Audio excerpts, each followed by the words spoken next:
Good morning, Ms. Sigels Ncube. Good morning, Ms. Bowe. And good morning, Mr. Good morning, Chair. Good morning, Mkhize. Commissioners. Yeah, I'm not discriminating. That's because they both led. So this side, I only recognize or acknowledge the lead counsel. Thank you, but good morning, good morning. Good morning, General. Good morning, Commissioners. Thank you. Thank you, Chair. Sigels Ncube. Good morning, General. Good morning, Advocate. General, before we progress, hopefully, this morning to the other topics on the call, I just wanted us to go back to your evidence regarding your understanding or your version that you gave about what you meant by reporting to the other side. You will recall that you had exchanges not only with myself but with the commissioners as well regarding that aspect. You recall? Yes, Commissioner. Okay. Now, I understand that you also want to deal with it to some extent, and I'll give you an opportunity to do so. General, but before we do that, if I can just repeat what I understand your evidence to be about that. You said that by the other side, reporting to the other side, that General Sibiya wanted the information for the other side. You were referring to Mr. Molefe's family, correct? I made that concession later because my first response was the other side of General Sibiya and his faction. Yes. And I was pressed to say I must mention names. And again explained that it seems I'm lying under oath. Then I considered, because I want to mention any other person, because of the reason that I didn't have concrete evidence against any of those people who might be perceived to be on his side. I even included myself that sometimes I was considered to be on his side. And without having any evidence that really he was going to share with them or is for their benefit and without any other reason. So I decided to say I don't want to mention any person because I'll be just making a vague, or it's just my perception. Hence now, the other option was, anyhow I was sent by him to inquire about the detention status of Mr. Molefe. So I decided to say the family, because they are the ones who phoned him, according to him, that not phoned, I'm not sure of that. What he was told, it was that they wanted to know where. They were complaining about not knowing where is he detained. So that was the reason, what I wanted to clarify. General, I may be covering ground that I covered with you yesterday, and which my co-commissioners also covered, but I cannot help but say this. You say in so many words that you were referring to the other faction of SAPS, and you referred to General Sibiya as being part of that faction. And clearly, from what you are saying, that's who you were referring to at the time the recording was made. I have difficulty understanding how that can, upon engagement in this commission yesterday, how that can suddenly change to the family. You say in so many words, at the time, reference was to the other faction. How does that suddenly change? I don't understand. Because the reason you give, or the reasons you give for the change, are a sense of discomfort that you now have, and also the difficulty of identifying those within that faction. But that cannot then change who you were referring to. It cannot.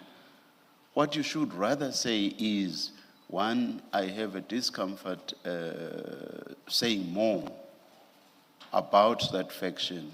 Two, I cannot even identify the people in that faction except for General Sibia. I would understand you if that's what you were saying, but for the identity of open quote, this other side, close quote, suddenly changing, I don't understand that, and I will never understand that.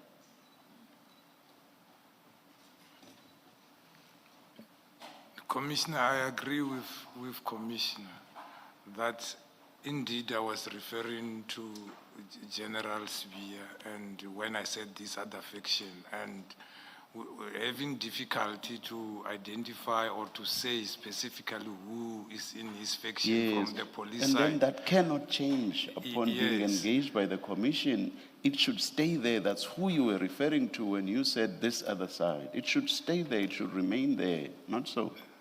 Yes, but yeah, when I was overwhelmed with now lying to the commission and whatsoever, I decided to end No, it. reference to you lying was only after you had changed. If you hadn't changed, nobody would have suggested that you are lying on this. Yes, Commissioner, I agree. That is why I wanted to indicate that the difficulty was that I can't put a name or say these are the people on his faction whom I think they were going to share with. All right. Then towards the end of the debate, I think it was with Commissioner Baloyi, Yes. you even referred to, so a reference was, that is the changed reference was no longer only to the family, but you also referred to perpetrators, and I think you even referred to friends. Who are the perpetrators that you were talking about? No, I think I referred to friends. You I did said refer. family and friends. You did refer to perpetrators. I know for a fact, General. You did. Oh, no. I thought I said family and friends because You said perpetrators as well in so many words. Who are you referring to? I know for a fact you did. Who are you referring to? I can't refer to the perpetrators because the perpetrators are those who were arrested. I think it is 4. It's 4 persons who are being charged, and I don't have information that they are related or have ties with General Sibia. I just felt it was easier to say family and friends because it's the family who found him, or might be friends, people who are close to the family. Hence, I wanted today to say, actually, for me, I didn't have 2 versions. I had one version when I said side, which I was meaning to the General Sibia and the faction which is perceived to be there, even though I couldn't put names. But when I was pressed, I said because the persons who complained was the family, I said family and friends. I'll be surprised if I'm mistaken about your reference to perpetrators, but perhaps we'll revisit that aspect after the tea adjournment. Chair, just while you are on that, we will display the transcript of yesterday, and you will see there it does say it is the perpetrators, family and friends. That was from yesterday, General. There it is, General. Do you see it? Look behind you. It is the perpetrators, family and friends. So there it is, you did refer to it. Who were you talking about when you referred to perpetrators? Yeah, maybe it just come up, but I wanted to say family and friends. What do you mean come up? You said it, what do you mean? I agree that as it is indicated, I indicated perpetrators, but as I have explained, I don't have knowledge of the general knowing the perpetrators. No, it's not about the general. I'm sure you are referring to General Shibiri. It's not about, I'm very sorry, General Sibia. It's not about him. It's about what you said. It is you that referred to perpetrators. What were you talking about? Or who were you talking about? Yeah, as I'm trying to explain, Commissioner, to say, when I was pressed with to say who is the faction, I end up indicating that family and friends. I wasn't aware I added even the perpetrator because I don't know him to be having the ties. So that is my mistake. I'll leave it at that, General. And thank you very much for the transcript. Thank you, Chair. Yes. General, it wasn't just when you were pressed for a name after you said the factions. It wasn't just then when you were pressed for names that you changed your version. It was also because it was put to you that it's implausible that the other side could be the police or the other faction of the police, because why would you be saying General Sabia wants the information not for NASCOM but for the other side? If the other side is General Sabia's side, you would have then said for his side. That is why you then, it wasn't just because you were asked for names that you changed your version. Do you accept that it was both when you were asked for the names and then it was put to you at several times that it was implausible that in context could have meant the other faction within the police force? Yes, that is why I'm saying it was when I was pressed. I remember it was Commissioner Baloyi to say, I cannot say there is other side, and then I say is the other faction, and I can't mention, because my response, I remember I said I choose not to mention the names. And then it came from there when the pressure started mounting from there. And that is where I became confused to come up with anything to get out of that, because I didn't want to mention a name of a police whom I will be just speculating through my perception without those people knowing anything to do with anything. Okay, so let's then understand what your version is of the other side. So it's not the family. It's not Mr. Molefe's family. No. It is not the National Commissioner's side. We know that. So is it General Sabia's side? Yes. Okay. So I am still going to say to you that it is implausible that in the context you are referring to General Sabia's side, because you would have said his side. And it can't be a third faction, because if there was, you would have disclosed that there's a third faction that you are referencing. But let us just proceed on. You say that this call was a follow-up from a call that you had made to Witness A on the 7th of December. That's correct. Okay. I understood you to say that you were on leave from the 6th of December. No, from the 27th of November. Okay. So your point was that you were on leave even on the day of the operations, which was of the takedown operations, which was the 6th of December. That is correct. Okay. Now, if I can just take you to Witness A's statement, because Witness A doesn't recall a call with you on the 7th of December. And if I understood you to say that the 16th December call that you made to Witness A was to follow up on General Sabia's request from you about feedback on the detention status of Mr. Molefe, because the family they had no information about where he was detained, correct? That's correct. Okay, please go to file 3, file 3, item 83, page 263.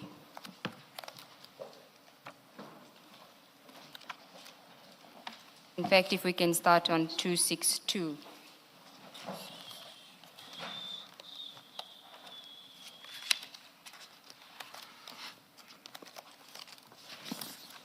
Do you have it?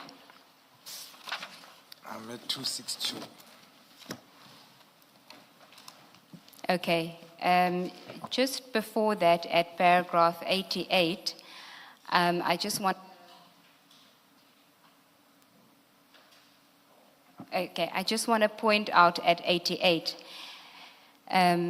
It says, this is witness A, I left Pretoria Central Police Station to assist the team who were on an active manhunt to find Lucky Molefe. The manhunt continued that entire weekend from Friday evening, 6 December 2024, until the morning of Monday, 9 December 2024, when we had to attend court for Molefe's first appearance. So Mr. Molefe was appearing in court on the 9th of December. You see that?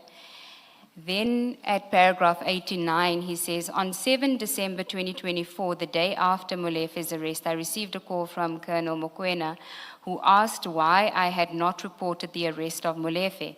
Colonel Mokoena initially said that he was making the inquiry because this should be reported as a team success.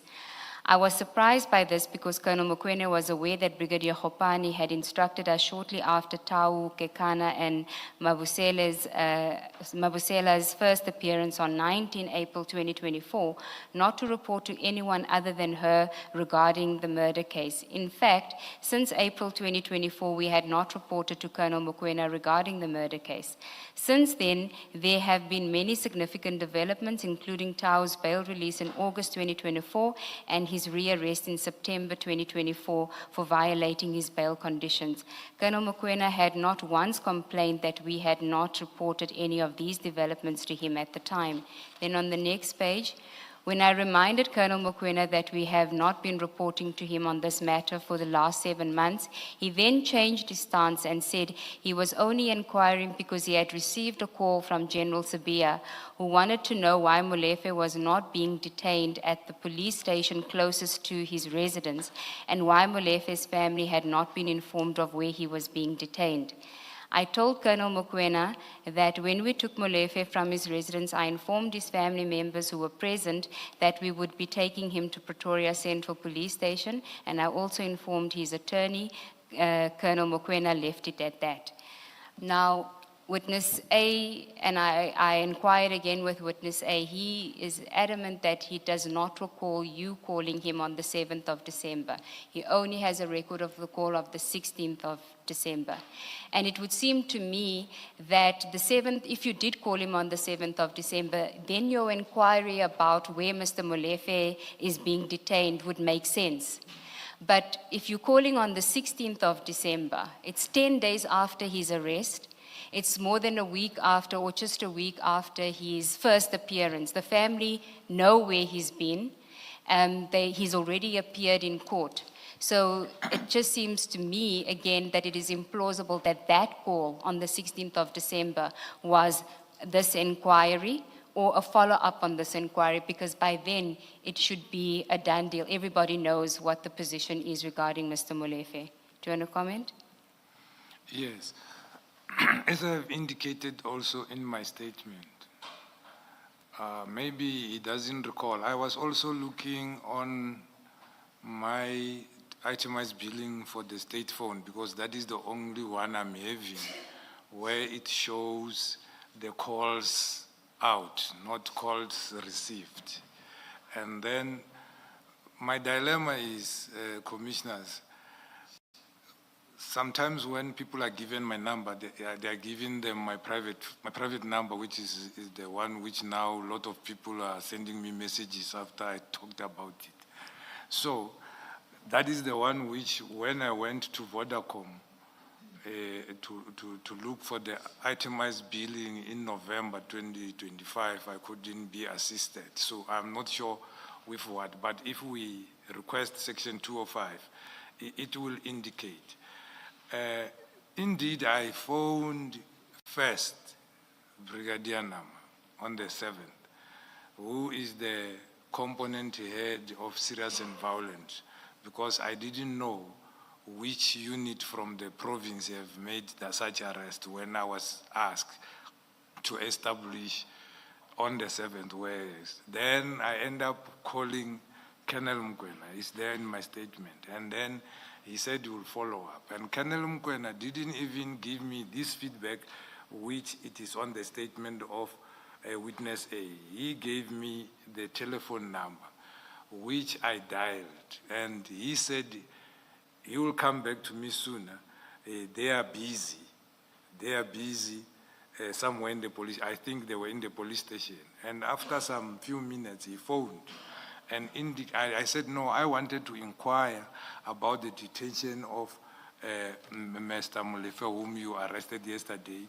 I received a call that the family four complained to the DNC that they don't know where he's detained. He said, no, a lot of people phoned about this thing.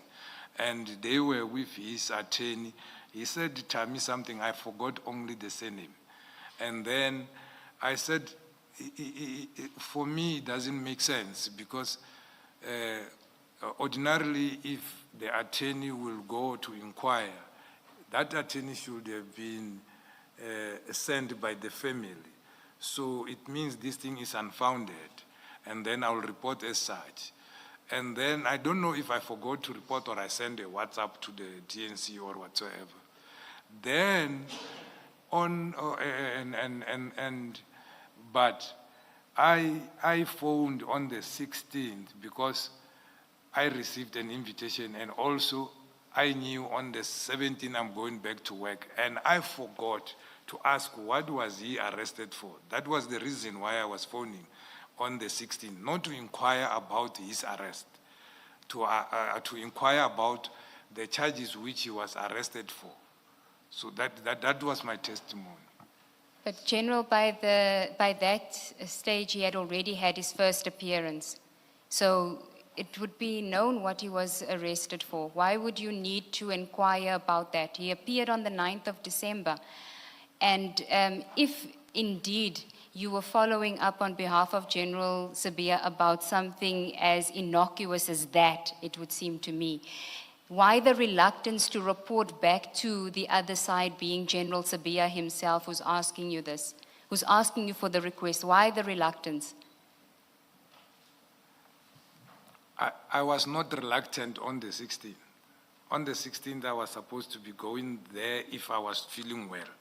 And again, I was supposed to give the whole, I remembered I have to give the full feedback. And I forgot that I didn't ask about what was the reason for the arrest.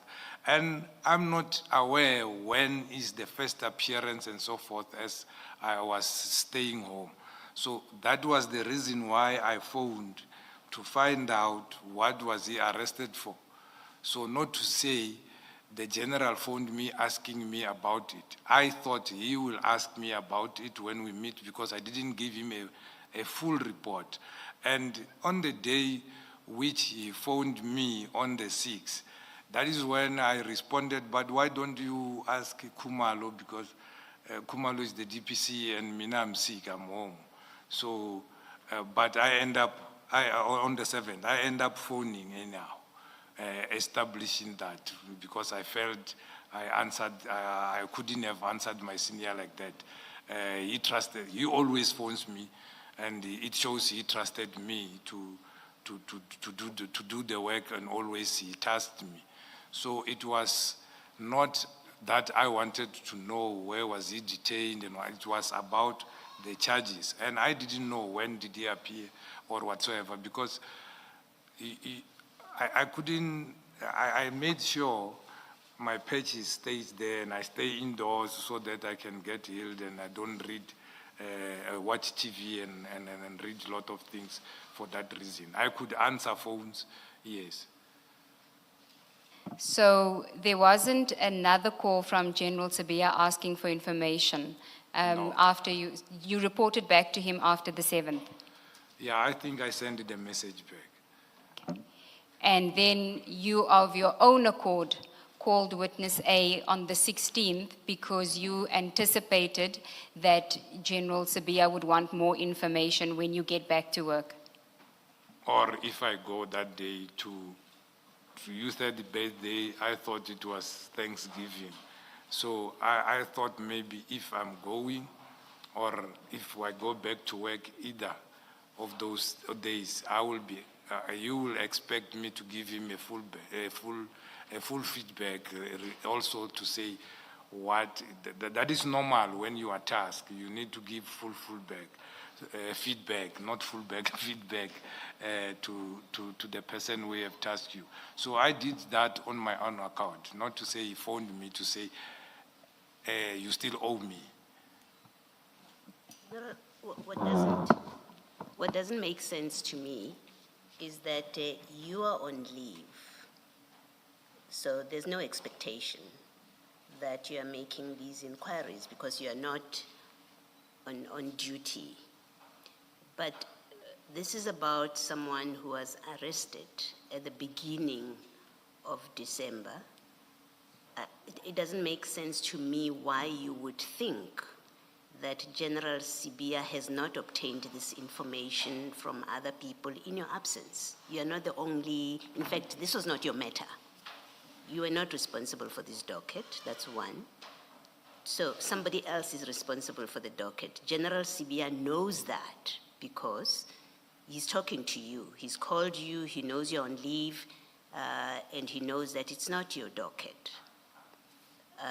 So it doesn't make sense to me that it's as innocent as, well, when I was concerned that when I go to the farm, he wants me to tell him about this case, when he knows it's not your docket, but also that, well, when I go back to work on the 17th, he will want a full report. You're not someone was acting in your position. What is it about this which makes you think that General Sibiya is going to expect a full report from you about a matter that's not yours and things that happened when you are on leave? To just make it make sense, please. Thank you, Commissioner. And I promise today I will be short, but this one I will explain longer. Previously or yesterday, I did even indicate that even if you are on leave, meaning myself, I'm on leave, or sometimes you are on sick leave, you become to be tasked. Sometimes you are called from home to go and attend to something. I even gave example of the 16th and 17th of September 2024, which I was on leave. I had to go to Kimberley to do the shortlisting. The general knew I was on sick leave, and he chose to phone me, not informing the one who's acting, to inquire about these things on the 7th. That is number one. And that is what I inquired from Mukwena and Nama, who can come and also confirm that, and the telephones will show that. So I took it upon myself. It is for us when we are tasked. And I even indicated that even things which doesn't want me, as I'm the head of organized crime, I will be tasked with things which there are components ahead, not been tasked by the DIFCOM or the Deputy National Commissioner. I felt that because I was tasked, and when I remembered, after he called me to say for the invitation and so forth, if I'm able to come, and also I was going back to work, it's a norm that you give full report. And I thought when we meet, he might ask me. I didn't think about that. Maybe he might have asked somebody and so forth. Remember, Commissioner, my response to him the first time when he phones me, I said, why, if his agent not phone General Kumalo, and I felt bad about that I responded maybe wrongfully to my senior. So it was for that reason, not any other motive. You had an acting person in your position. Why didn't you ask that person? I mean, that person is on duty. They are doing what you're supposed to do. If you were concerned properly to get a report about this, why did you not task the acting or ask the acting to get this information and to give you the report or to give it to General Sibia? It just doesn't make sense that you are on sick leave. It's not your docket, and I've heard the explanation about even when you are on leave, and even when it's not your matter. This is different. This man was arrested at the beginning of December. You are on sick leave. There's obviously been developments in the matter, unless you are telling us that you didn't think there had been any developments. That's why you had to speak to the investigating officer. But I still want to suggest to you that you had someone acting. You have to explain why it is you did not put this to the desk of the acting person to get the answers that General Sibia required of you, and to have that person reporting to General Sibia. It just doesn't make sense. Yes, I hear the commissioner, doesn't make sense, but that is the practice which I'm used to say when I'm tasked, I do it like that. Even if I can ask the person who is acting, I expect them to come back to me and report back to the person who have asked me. Because I don't know, it's how I feel, because the person knows, and they are the ones who is signing off the acting person. But they know you are not on duty, but they still task you. So I take it upon myself that always I report back if I'm sent. I make sure that I go and report back. So I don't, even if I can task somebody to say, find out it for me, I expect the person to report back to me, and then I report back to the senior person who have tasked me. The other anomaly about your version is that you say to us that you told General Sibia to speak to General Khumalo and get a report. That's the last thing that happened. And then the next thing that happens is you are now calling. So even this, I was tasked. Yes, maybe you were tasked on the 7th, but you did give him a response. You said to him, get a report elsewhere. You don't, and then you then on the 17th or 16th start making these inquiries without yourself speaking to Khumalo to check, did you give Sibia a response? So you create this vacuum. You're on leave, things are in a vacuum. Nobody's dealing with this matter, and nobody's giving reports to General Sibia, and then it waits for you to come back from leave to make these inquiries and then give him a report. It still does not make sense. It doesn't add up, what you're saying. Commissioner, the inquiry was not done on the 16th. It was done on the 7th. On the 16th, it was a follow-up. Yes, I'm talking about the follow-up. Yes. And I done the follow-up because I did inquire on the 7th, and I forgot to ask about the reason for detention. And I believe I also forwarded a WhatsApp to the general to indicate that the person, the family seems to be knowing where the attorney was there. And then I didn't indicate further to say what was he arrested and so forth. Then I felt I must get full report in order to report promptly if I'm asked or when we meet. Because I know he doesn't forget. When he tasks you, you will say, when are you owing me something? You didn't tell me whatsoever. And sometimes it can be after months and so forth. So the inquiry was done the first day. The first day which I responded to say, ask Khumalo, and corrected myself to say, I could not have responded like that. Thank you, General. Can I, sorry to do this? You see, General, what you are saying now does not make sense, because now you are saying upon making the first inquiry, you were satisfied that the attorney was there and the family was there. That's the 7th, right? Yes, that's correct. You are satisfied that the family knows because the attorney knows. So on the 16th, when you make the call and you say Sibia wants the information for the other side, it can be the family. Because on the 7th already, the family and the attorney know. So on the 16th, when you say he wants it for the other side, it can't be the family. Yeah. I don't understand it as I said he wants it for the, He wants the information for the other side. yeah, I don't understand it as I said. That was the conversation which I came with that preposition to say, I know maybe he doesn't want this information for the National Commissioner, even when he asked for the first time, maybe he wanted it for the other side. So it's not to say that day he phoned me and said he want information for the other side. So we were talking something which already happened. And it was a preposition. Remember, we had a long discussion about ourselves and also further sharing information which I had. And then we were talking as colleagues, not to say, but the reason for the phone was to establish the reason for the arrest. But we talked a lot of things and also shared more information, which I thought it can assist in the investigation. Yeah, so that was just a preposition from me that even though I think I will be asked, I don't think maybe the information is needed to give to the National Commissioner is for the other side. So it's not to say he phoned and said you want information that day.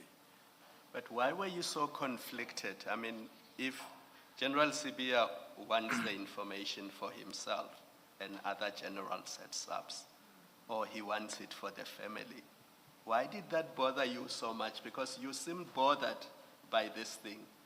Even the tone in your call, you seemed bothered, you seemed conflicted and worried. Why would you be bothered that the family wants to know why he's arrested? Or General Sibia and generals within his faction want to know why he's arrested? They are generals at SAPS. Why were you so bothered by that?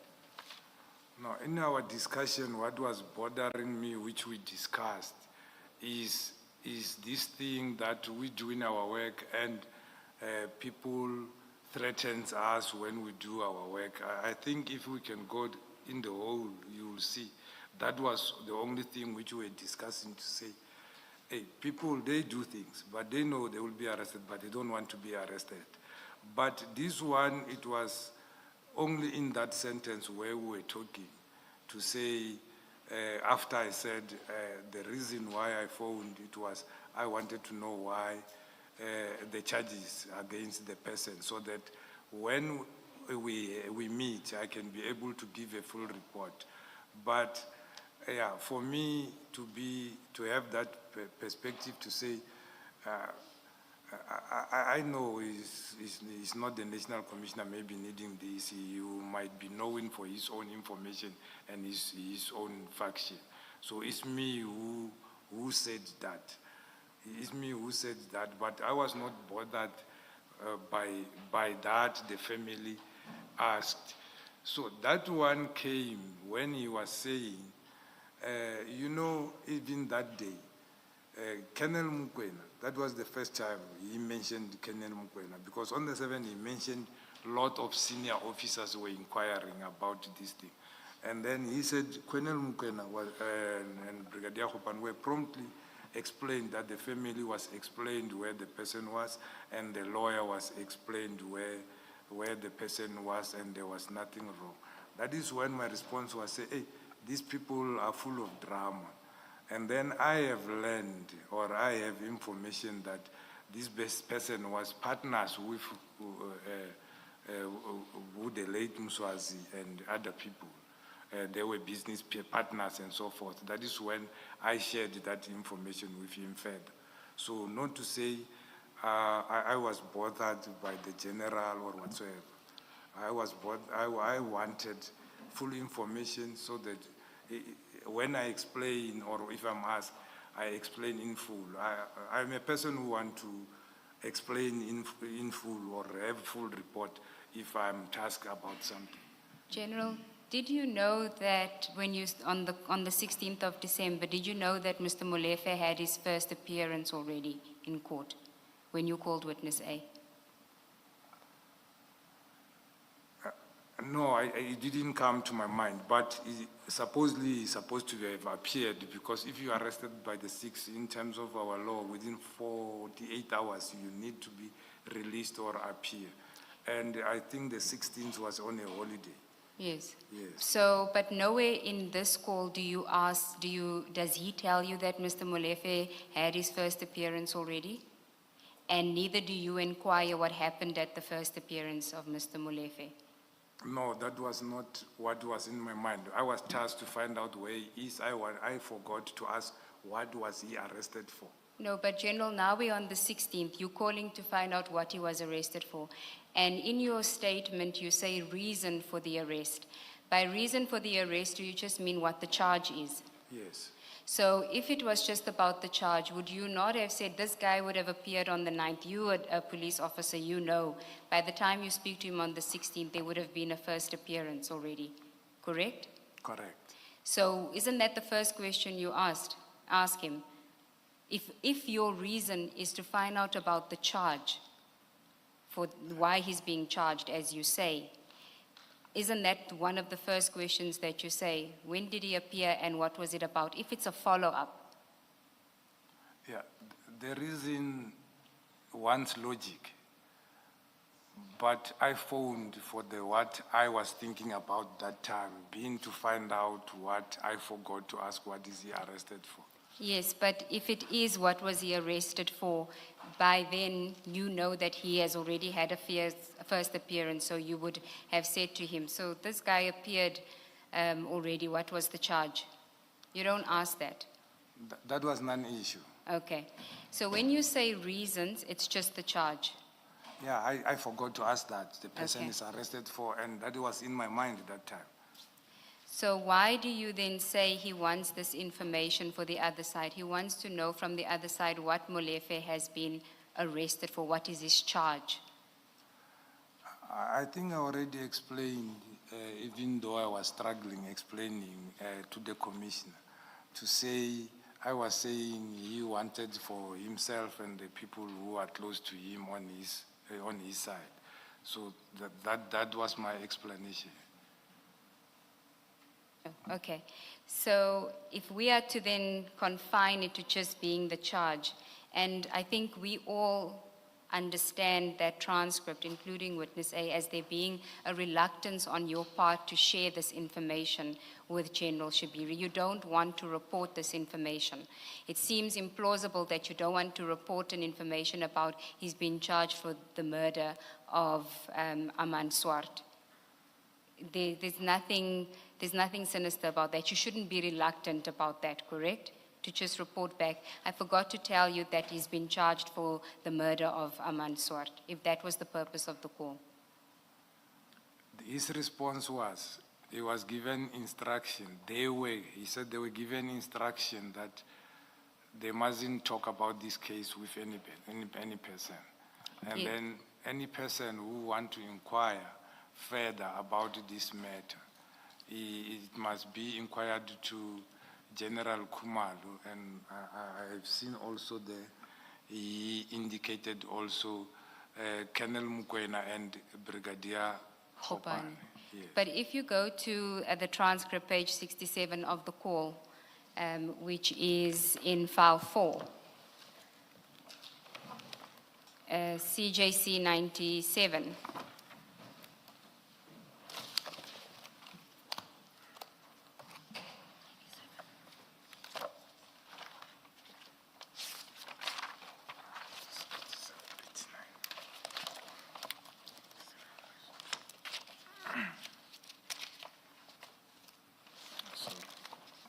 Do you have it?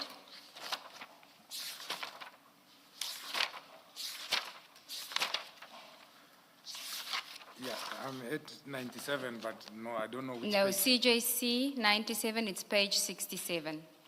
I'm there. Page 67. Yes. And then you see after the line 10, just before line 20, the line just before line 20, it says investigating officer, yes. Then you say, he's looking for it for this other side. And then you say, so what can we say? It is how we live.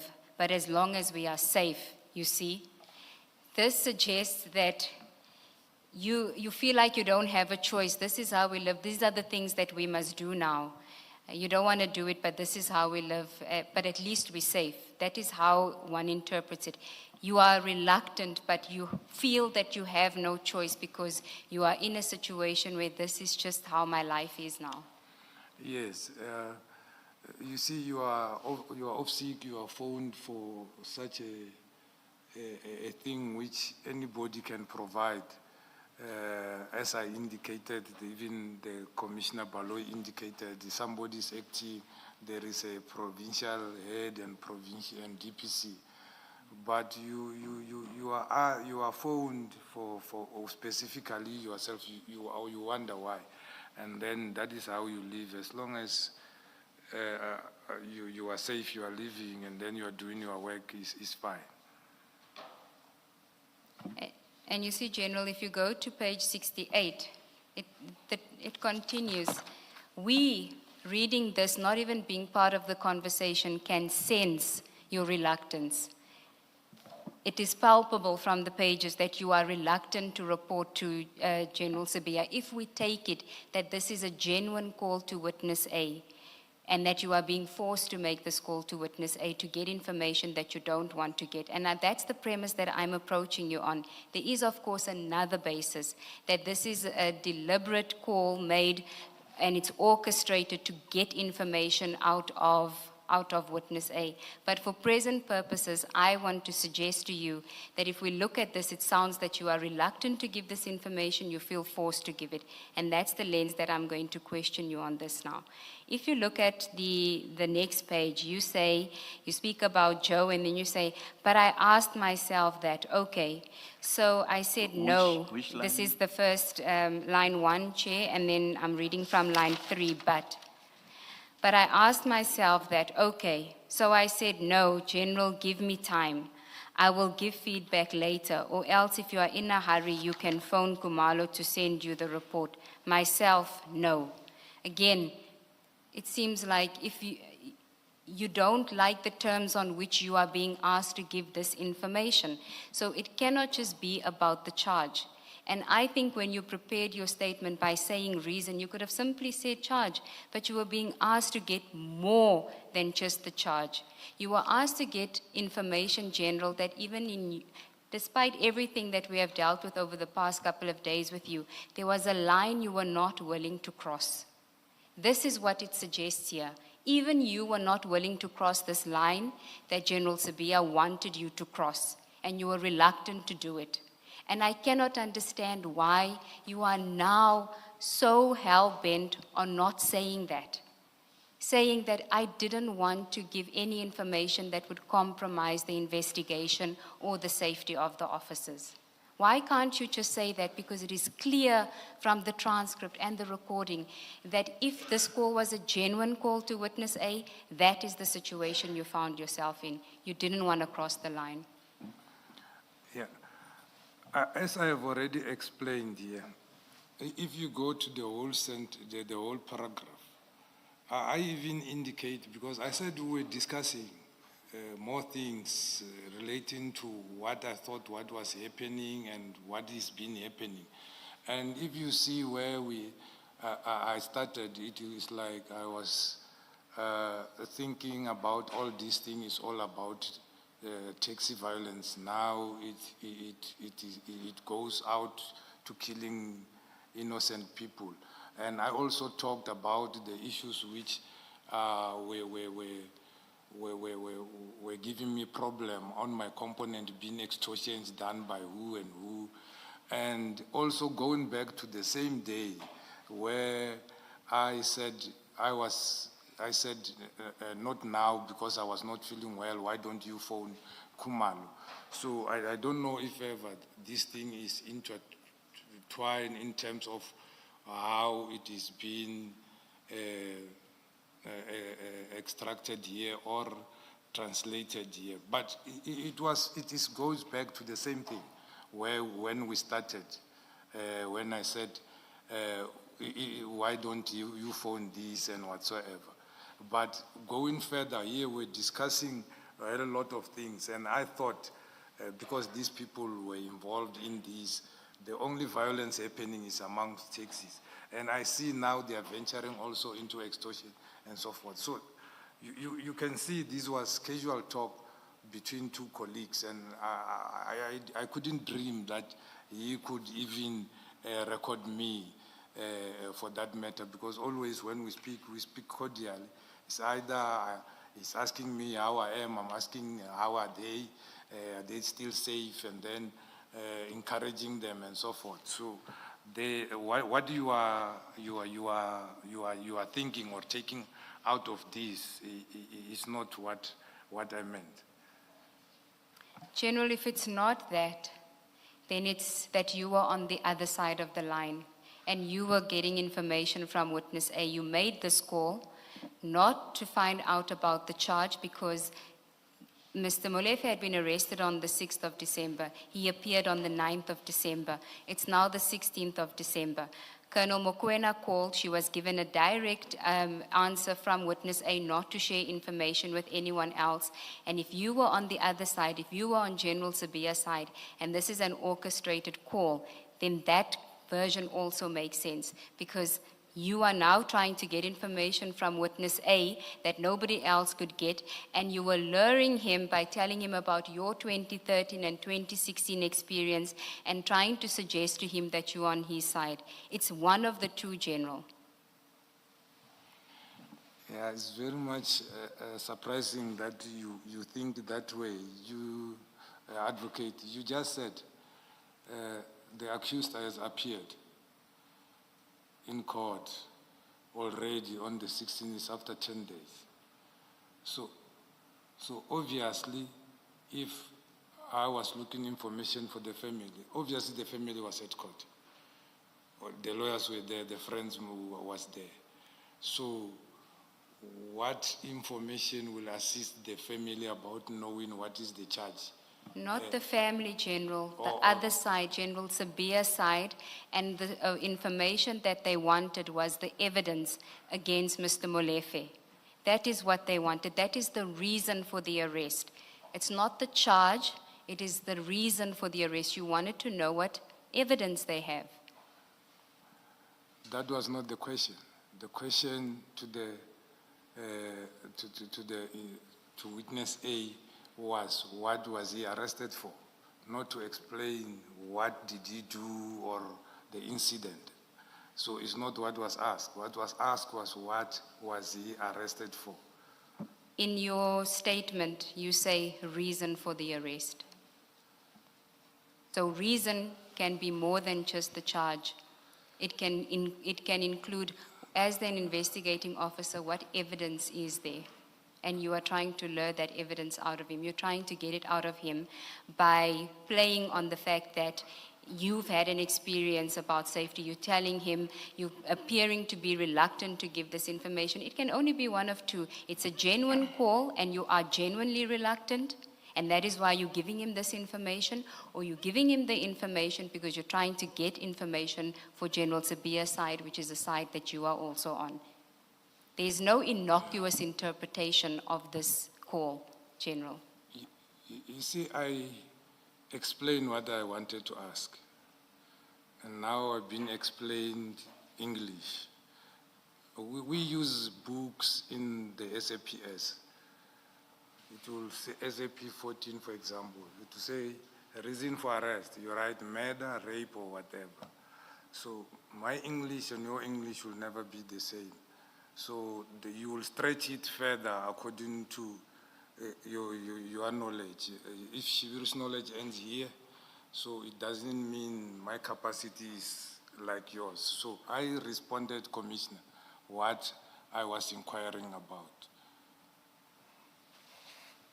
Well, if all you wanted and you understood that's all you needed to report to General Sibiya, that he's arrested because on a charge of murder, or yeah, the charge is murder. Why would you say, and I want to read at page 68, This is a part that I read yesterday in isiZulu, but I'm going to read it in English. You say, so, but now I saw that I responded. It starts at line 8. Responded to him in a bad way, you see. I said, yes, I'm also here because of this issue. So let me come back a little bit, because some other things also make me angry, you see. If all that there was that you needed to report to General Sibia, and that's all you were asking witness A to tell you what is the charge, what you call the reason for arrest, what would make you angry if that's all that General Sibia wanted to know and that's all that you needed to report to him? And what about it, that reason for arrest, would cause you concern that he wants this information for the other side? It's what the docket says on its face. It's murder.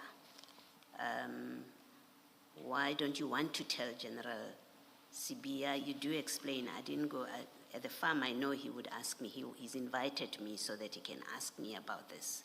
If all he wanted was that reason for arrest, why is that a concern that when you go to the farm, he would ask you about it? 2, why would he want that? Why would it concern you that he wants it for the other side? Whatever side you have decided now, you've defined as the other side. Why would that be a concern? And 3, what about that would make you angry? So I've put 3 things to you that suggest.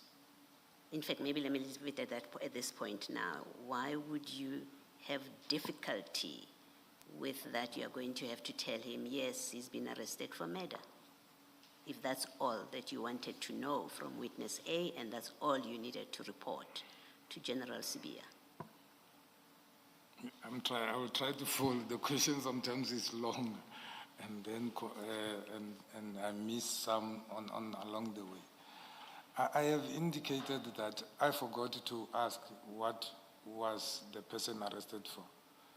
And that was the reason why I phoned, so that I can be able to explain in full.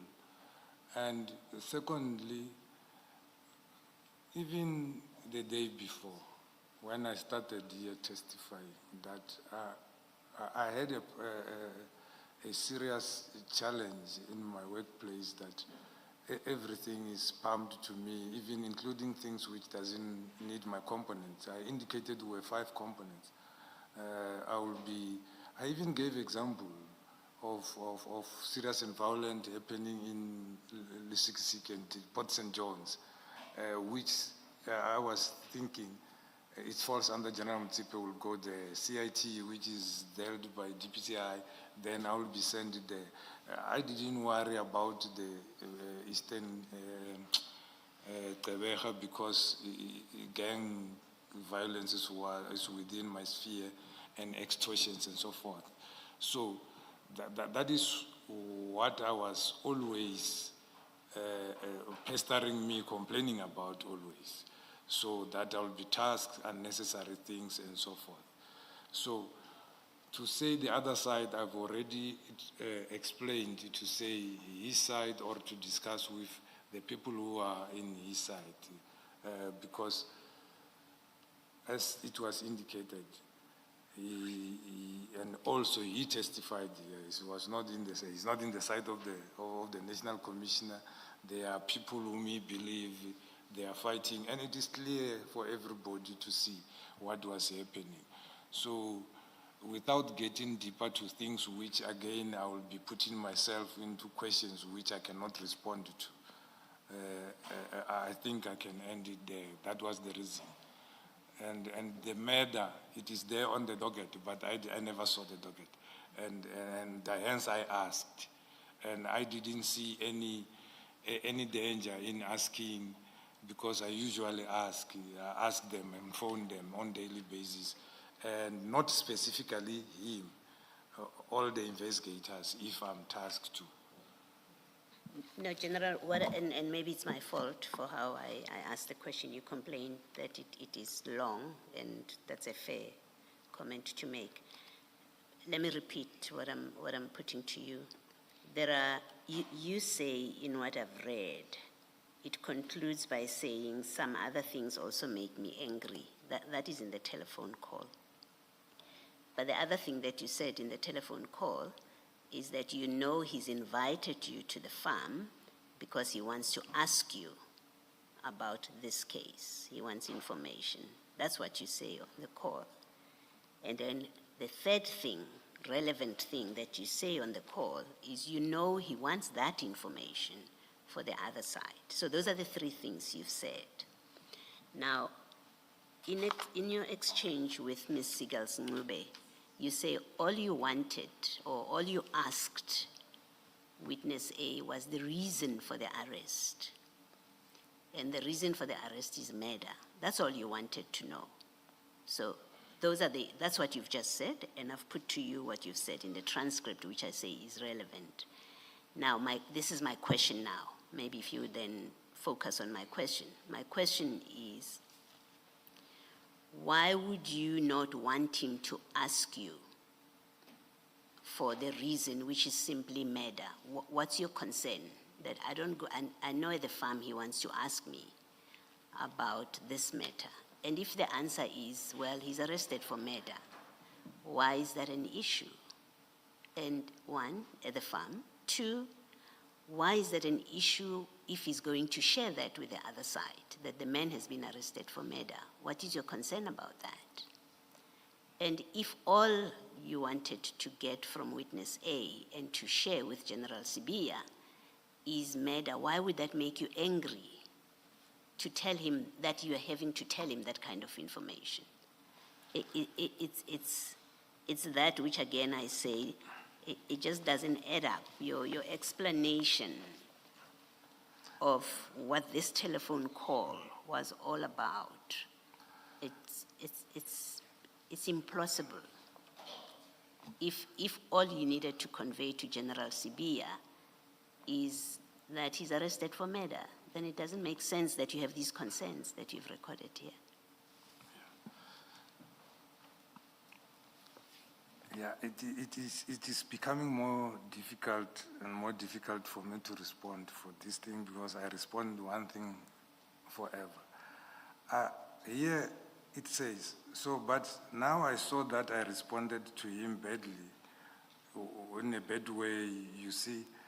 I said, yes, I'm also here because of the issues. So let me come back a little bit, because some things also make me angry, you see. I was referring on the top one, it is where I'm saying, if you were in a hurry, why don't you ask General, if it is imminent, why don't you ask General Khumalo? So it's a follow-up from that one. That small things like this, then I'm phoned, and then I ended up answering otherwise. And I understand, okay, it's my issue, I'm there, I work there. I voluntarily took the post and applied for the post and wanted to go to work at head office. So I caution myself to say, no, let me, but even though sometimes it makes me angry to say I'm off sick, I'm phoned for a small thing which I think, as the commissioner has indicated, the acting could have dealt with, or a simple phone call to General Khumalo could have made matters lesser, or to Brigadier Guashu. But I have two on my bed with close eye, go and check the phone people, ask those things. Those are the things which is annoying. And to say for the other side, meaning for their own benefit, not even for his own benefit, or to discuss on his own side with his own people, meaning at the police. So that is what I tried to explain, I think, for the past 30 minutes. Thank you. General, I'm going to cut to the chase because I want, for my part at least, I know Advocate Ncube still wants to ask you questions about this. This is what you do on page 67 and 68, unprompted by witness A. Because if you were just asking what is the person arrested for, that's all you would ask, and you would talk about your health and general chit-chat. Unprompted by witness A, you tell witness A about this group of 5 business people, and I say business people in inverted commas or open close brackets, and then you say to him, there is this Zay who's involved in the taxi business, again unprompted.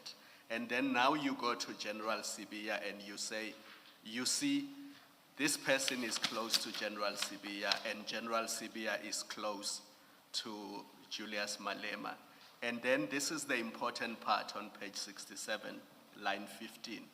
You say, so I know even when he says I must come, meaning when General Sibiya says, you must come to my party, he wants to ask me, yes, I have sent you, so now what is happening whatsoever? So that himself, and I know that he's looking for it. He's not looking for it to take it to NESCOM. Witness A says yes, and then you say he's looking for it for the other side.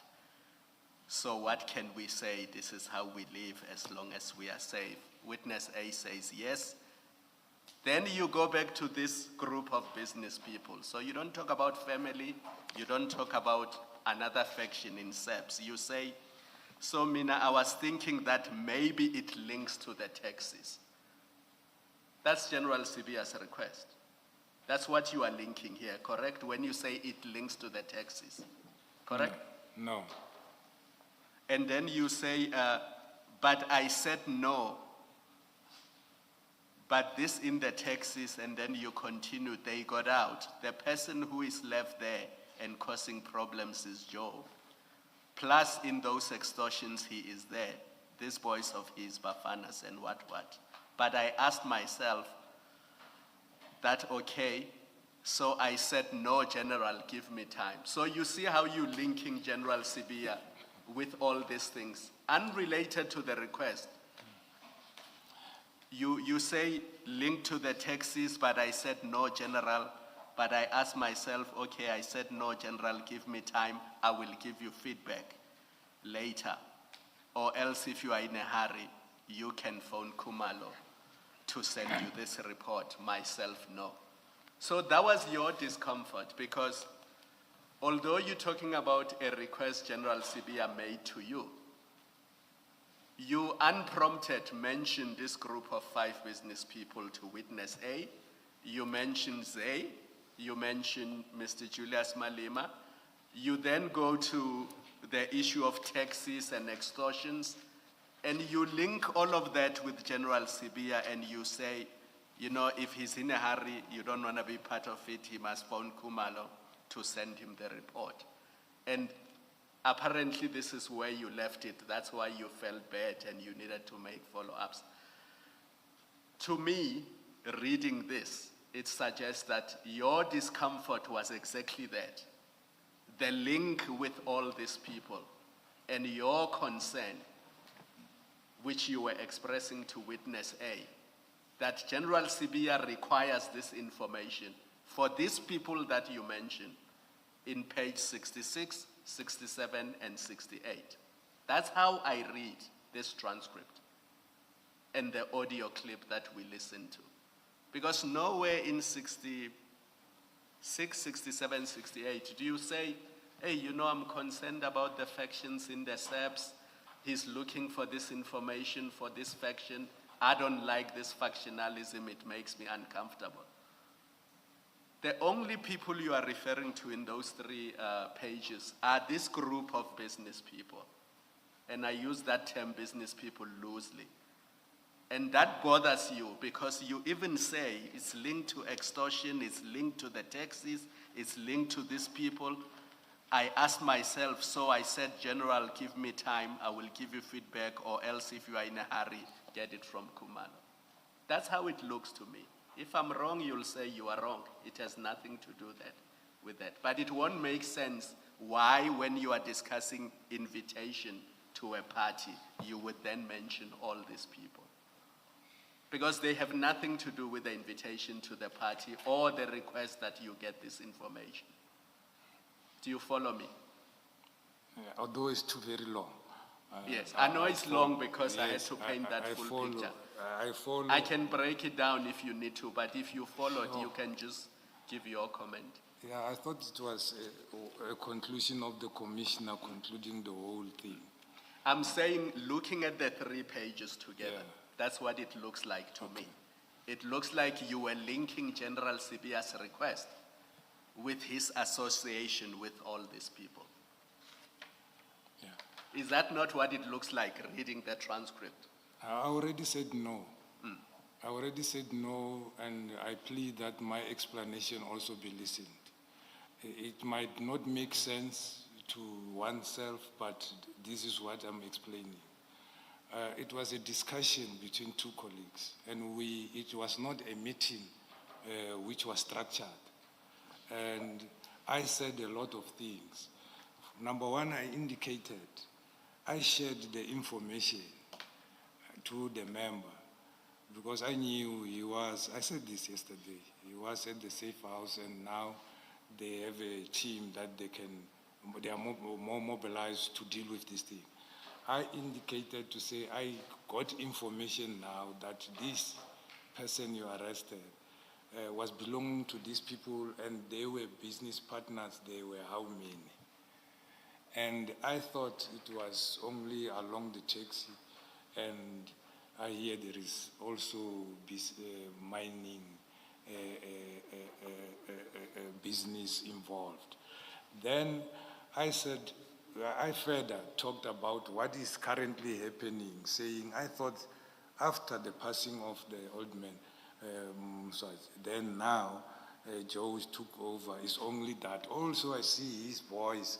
That is why I was not feeling comfortable in talking to this one. Yeah, I indicated because I know, Lord, I might know that you can think this one belongs to this faction, and only to find it belongs to all the factions, and they are together. So, yeah, that is why I indicated. It was indicated to me to say it's me, and you warned me to say what you don't want to be out, you are making it out. I was talking exactly to that. But here the discussion was between 2 colleagues, which was casual. We talked about a lot of things, even though the call was about one thing. It's not all this linked to General Sibia. What is linked to General Sibia is one thing, that I needed to give him a feedback, and that he tasked me, and I answered him in a wrong way, which I felt it was bad. And now he invited me, and I'm not going because of ill health. But when I go back to work, because soon I'm going, I will still need to give feedback. So, yeah, what makes sense to any person who is reading the whole thing, it is different from what was happening. And I plead that I be understood to what I'm saying. I'm not saying you mustn't deduct what you need to deduct and make up what you need to make up. But what I'm testifying or saying is what happened, and that was my intention solely. Thank you, General. General, I think I'll move on to the next topic in the conversation. You will recall that... Maybe before you do that, Mr. Gus, just to complete this so that we don't come back to it. General, still in that transcript, if you look at page 4 of 12, at page 66, I don't think this clarification was requested of you yesterday. So you have right at the bottom, that's you speaking there. This is after you say they're a group, they are 5, they're a group of, you see where I'm reading? And then right at the bottom, you've got the very last line, you've got you speaking, and then you say Swazi, and then there's a name there that was skipped yesterday for the reasons that you have provided, and then you say, and others you see. And then and this is the part where I would like to get clarification. the investigating officer, witness A, says yes, because even to me, he said that he has interest in mining. And then you answer, you say yes, yes, somewhere in Rustenburg and Brits. Who are you, the two of you, discussing here? Because it's not clear is it Mr. Molefe who's got mining interests in Rustenburg and Brits, or is it somebody else? It's not clear from the transcript. Yeah, as I just indicated now, to say, we further discussed to say the arrested person, being Mr. Molefe, was business partners with these people I'm mentioning, and they have mining interest. And that was information which I got, and also somewhere in Brett and whatsoever. So we were discussing that. Hence I said we also shared information further other than that of what recently I have collected. So that he might be on the know, because if they continue with the investigation, they will be having further names to look at and working on. Thank you, General. Thank you, Ms. Miller. Thank you, Commissioner. General, you will recall that one of the topics that witness A said you discussed with him was about a senior official that is at district level that's trying to interfere in a investigation at provincial level. Do you recall that? That's correct. And I said to you that according to witness A, he understood that to be Brigadier Guashu. That's correct. Okay, and you denied that, do you recall? Yes. Okay. Do you still deny that you were talking about, that you were referencing Brigadier Guashu? Yes, I still deny. Okay. Can I ask you to go again to witness A's statement so that we can deal with your denial? It is file 3, item 83, page 264.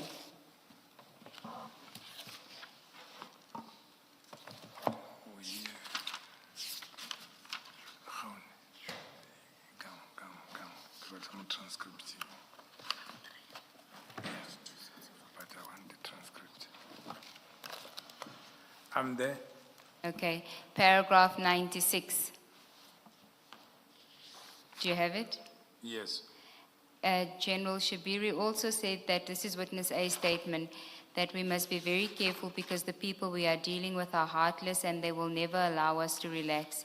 He mentioned that there was a senior officer that he refers to as homeboy that is not even an official in the province, but this person seems to have an interest in the Swart murder case. He did not mention the name, but he said that the person's actions annoyed him. I must put General Shabiri's comment about province in context. By province, General Shabiri was not referring to province geographically. He was referring to it in terms of levels. For example, you would have a district head and a provincial head. In other words, General Shabiri was saying that this person is not even at provincial level, and I understood this to mean that the person he was referring to is at district level. I think he was referring to Brigadier Guashu, who was at district level but was inquiring about a case being investigated at provincial level. You see that?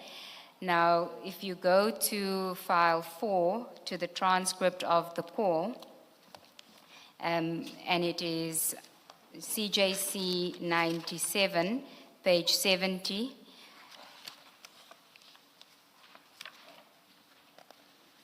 I'm there. And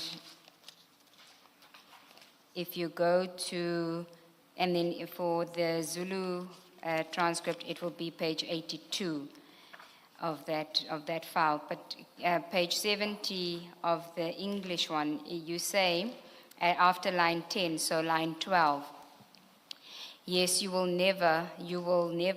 do not relax because last time, it is just that I do not like things, you see. So when I am here, do not follow up things. I heard police, they are not even working at province or whatsoever, then indicating that no, I am the one who is stopping the bails. I am doing this and that. I said my job is to oppose bail, but I do not carry dockets. So I do not know those people tell me that whatsoever. And those people, they are not even working at province. The matter is investigated at province. They are working at the district. What is happening? You see, but no, the person that you trust and you say, no, this one, we are from the homelands together, then they will turn on you for a small thing. You see that? Yes. Who were you referring to here? What were you referring to and who were you referring to? I was referring to information I received from members that there are people who were speaking at the district indicating that I'm the one who is blocking the bail. Yes, you are the one that's opposing the bail. Yes. And you are the one that's opposing the bail of the suspects in the Aman Swart murder. Yes. And why is this a problem for these officers that you are opposing bail? I don't know, but information was they were talking about it to say, I'm the problem. I'm the one who is opposing, who's blocking the bail to happen. In other words, this person thinks that opposing the police opposing bail is a problem for the suspects. No, I'm the problem. I'm the one who's making that the bail is not successful. Yes, you are the police officer who's doing the right thing. You are opposing bail of the Aman Swart murderers, the suspects in the Aman Swart murder, correct? Yes. That is what you are they are saying that you are the problem because you're doing that. Yes. And these are officers that are saying this. No, the members told me, not officers. The members are saying you are a problem to who? Who's complaining about you? They were talking to say, they were told, they had people talking to say, I'm the one who's blocking the bail, I'm the problem. Yes. So who are they saying told them that you are the problem? You mean the members who told me? No. The members who told you, who did they say is you are their problem? Whose problem are you? You're not the members' problem because the members are telling you something. So whose problem are you for opposing bail? They said they were in Johannesburg district and then they had people talking. And I didn't ask who, or they didn't tell me who is these people saying I'm the one.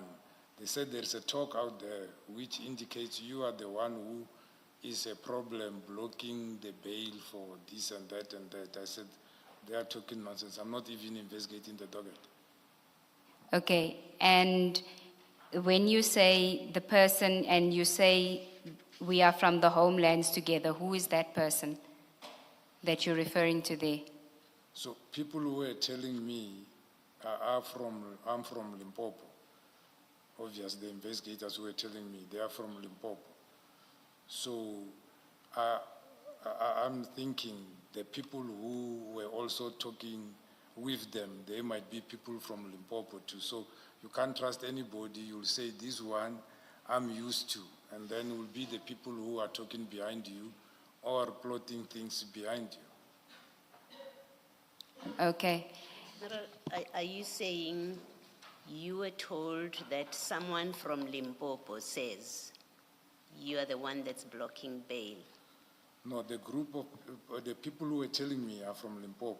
Yes. And then I took it that they were talking to people from Limpopo, those who were talking there when they were in a meeting somewhere at the district, and then saying I'm the problem, not blocking the bail on this particular matter. It is said, it is me who's blocking the bail, although I'm not investigating the case. And the case is not even investigated at the head office. Yeah. I think it might be helpful if we look at the the conversation itself, not the translation, because it gives a better sense of what it is that you said to the investigating officer. And I'm going to try again in isiZulu. At page 82, line 1, 2, 3, 4. If you get to line 4, page 82, line 4, line 14, sorry, line 14. This is you speaking, Major General Shibiri, and then you look at line 4 of that. It says, Ngizwa amaphoyisa. They are not even working at province or whatsoever. Then indicating ukuthi, no, yimi engivimba ama-bail. Ngiyenzani. And then you're saying it, hey, umsebenzi wami opposa i-bail, but mina, I do not carry dockets, and the rest of it. So, in the conversation itself, you say it's the police who say you oppose bail. In that, you say ngizwa amaphoyisa, they are not even working at province or whatever. Then indicating ukuthi no yimi engivimba ama-bail. So the police say you oppose bail. That's the first part. So certainly in this conversation here, you are not saying they have been told by other people. Maphoyisa tell me that other people say. You say the police say I'm the one that oppose bail. That's the first thing. And then the second part, which is that last paragraph, you say uyabona, but hayi umuntu umthembile uthi no, this one sibuya sonke ekhaya. Then uzokujikela la for a small thing. So you say, here's someone that I trust. You trust somebody because you say we come from the same place, we come from home together, and then you get here, they turn on you. So you're referring to very specific people who have said you're the one that blocks bail, one, and then two, it's people or a person that you come from home with, who's now turning on you on small things. That's what you have said here. And what you're explaining now is not quite accurate. It's not an accurate reflection of the conversation itself. Yeah. What I'm explaining is I'm told by police to say, there are police who are saying, I'm the one who is blocking the bail, opposing the bail. And you cannot trust people, because even people whom you come with from home or from the same province or whatsoever, whom you can trust, they can turn around and say things about you. Thank you, General. General, before I go to the exhibits to deal with Brigadier Guashu, I just want to read to you from the record, and we'll put it up on display, what you said in your evidence in chief when you were referring to Brigadier Guashu. Just bear that in mind when we address this issue. It's on the screen. I was asking you about him, and then Commissioner Kumalo also followed up on the question. So if we can just go one up, yes. Where it says, and for that matter, do you see there on the screen? And for that matter, he comes from Zanin, I am from Zanin. Even though he is coming from a different direction area, he's coming from Juliesburg. I think you meant, what is it? Oh, this is different, sorry, Burgersdal. And then you say, on the next page, should we read the next one? You say, yes, he worked in Tshwane as acting district commissioner, and then he was transferred to the VAL. That is when he became acting until they promote a district commissioner, though he became a deputy. And I think he built a house. He stays that side because he was staying in Roodepoort.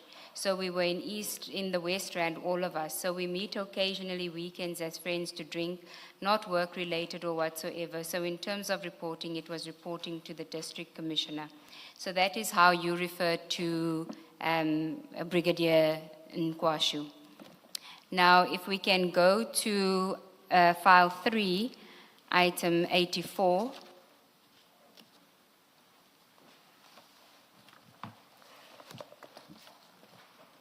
Page 301.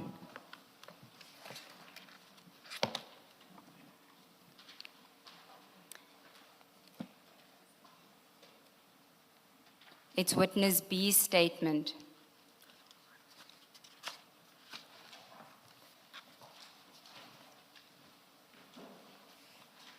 Do you have it?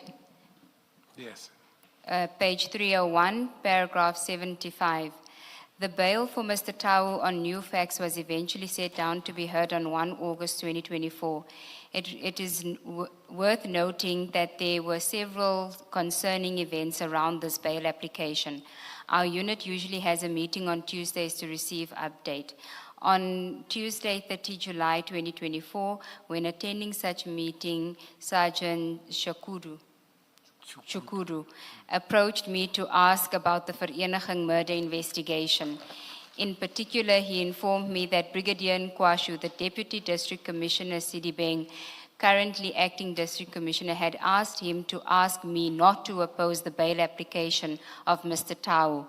I informed him that this is not a new bail application, but a further application on new facts, and we had already opposed the bail. The discussion was strange, and I found it inappropriate. You see that?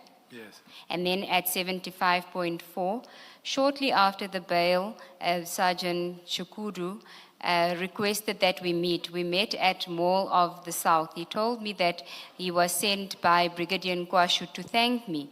I asked him what I was being thanked for. In response, he claimed not to know, but said he was asked to convey the message of appreciation. I told him that his previous request was that I not oppose the bail, and that I could not agree to that request. Further, that Mr. Tau was granted bail not because of anything I did, and he knows that, and so I don't know why he is approaching me like this. And then if we can go to item and paragraph 96, I think. You can just go there for completeness. 76. 96, paragraph 96 on 309.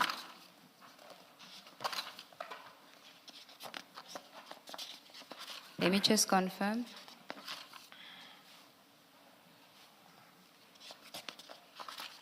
Sorry, it's item 85, my apologies, page 346.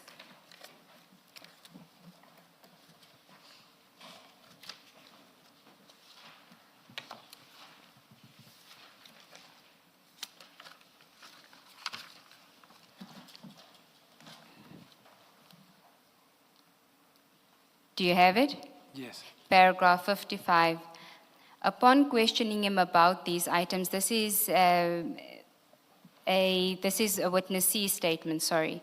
Mr. Molefe informed us that Brigadier Guashu had visited him in prison and brought him the polo tracksuits.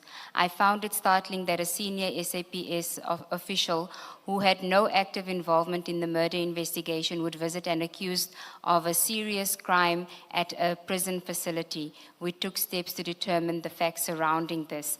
Next page.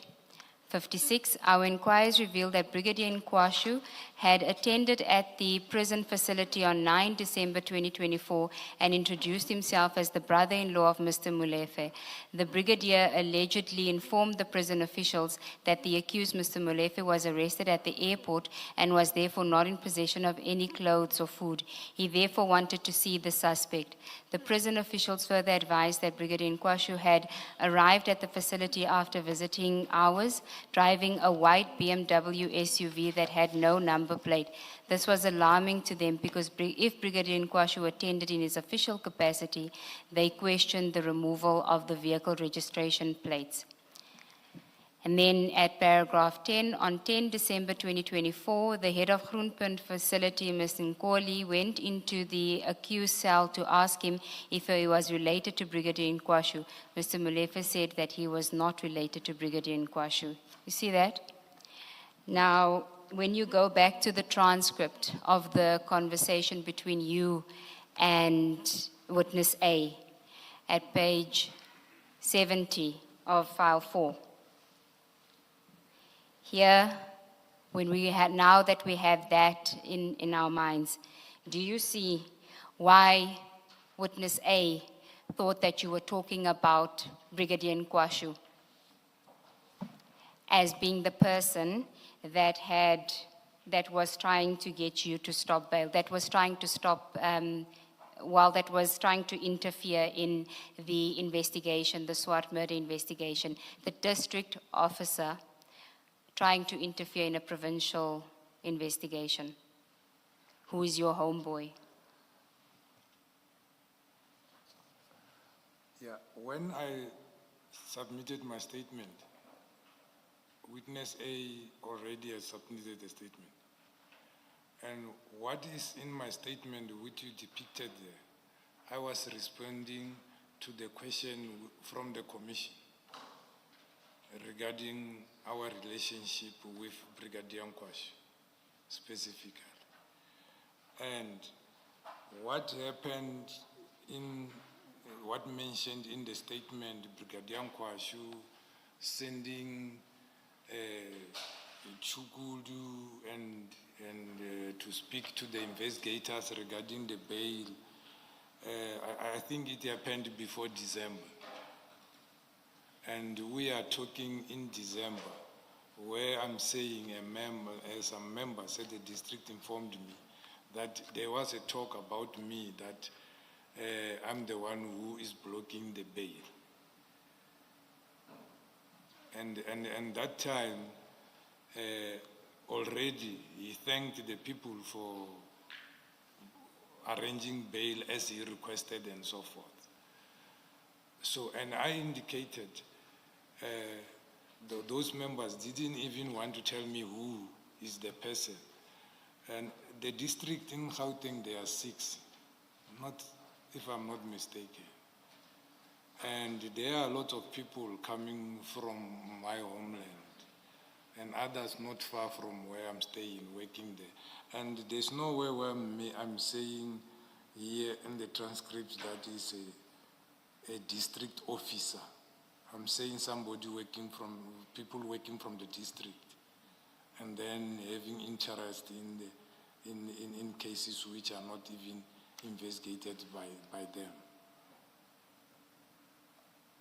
So again, I'm not referring to Brigadier Guashu because even today, I don't know who exactly is those people. But I know the people who were talking to me, they are from Limpopo. I'm coming with them, and they are the one who told me that some people were saying that. So you're saying that this didn't relate to Brigadier Guashu, it was just information that you had received? Yeah, it might be. It Okay. might be, but they didn't indicate to me it's Brigadier Guashu. Okay, they didn't indicate to you that it was Brigadier Guashu when you had the conversation, that's what you're saying.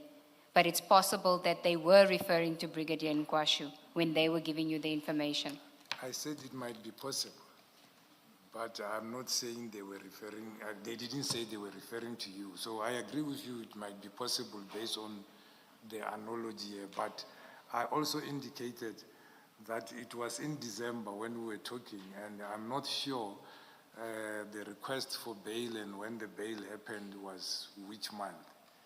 But I read it out to you from witness A. It related to Tao's bail, which was in August of 2024. Yes. Yes. Yes, so in December, which bail I was blocking that time? Well, only you know, General, because these are your words. Yeah, Remember, he was rearrested in September 2024, Mr. Tao, for violating his bail conditions. Yeah, I didn't know. But remember me, I'm telling you, I was telling him about the gossip which I had to say, this is said about me. Okay.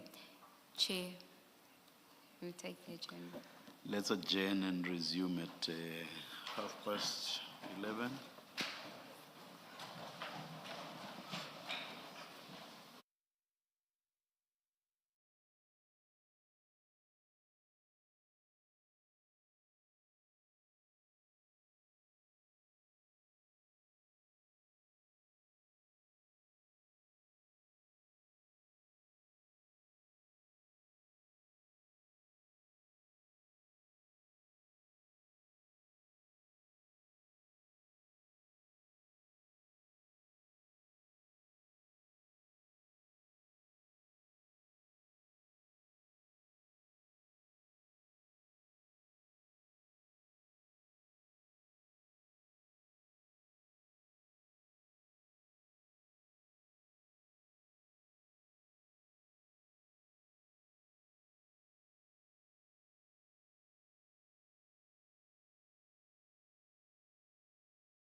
Thank you, Yes, Chair. it's, Sigels Nube. Uh, uh, General, switch on your microphones. Thank you. General, unless the commissioners have questions on Brigadier Guashu, I want to move on to the next topic in the phone call, which is your reference to the group of 5 on page 66 of file 4.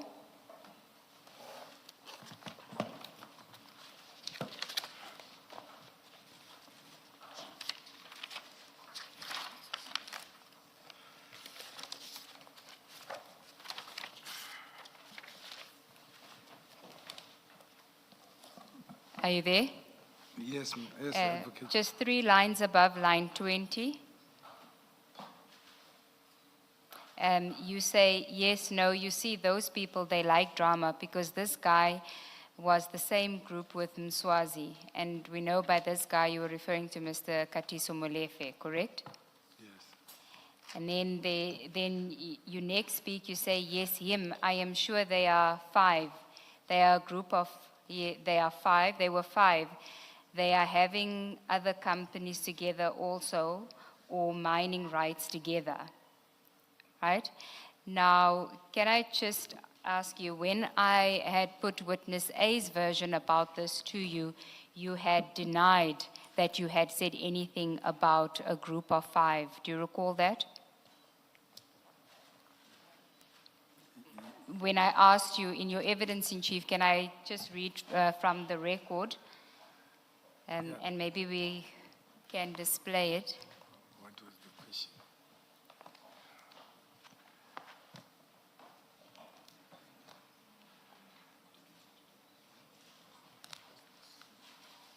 Just a moment. You want to address the chair? No, I'll wait. I wanted to ask what was the question. I was responding to a question when I denied. Okay. So that's why I was saying what was the question, but I will wait. Okay. I saw you looking at the chair as if you want to address the chair. No, I thought maybe it is on the screen, the question will be appearing. Yes, I'm My just trying apologies. to display it. Because the transcripts seem to be two different.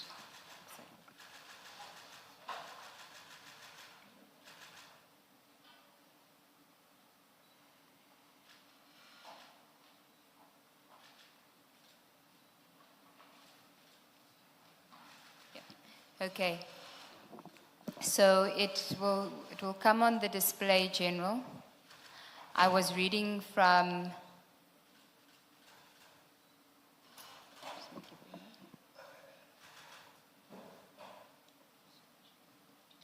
so you'll see, I'll put it on. It says there after line 20 on the transcript, can you see?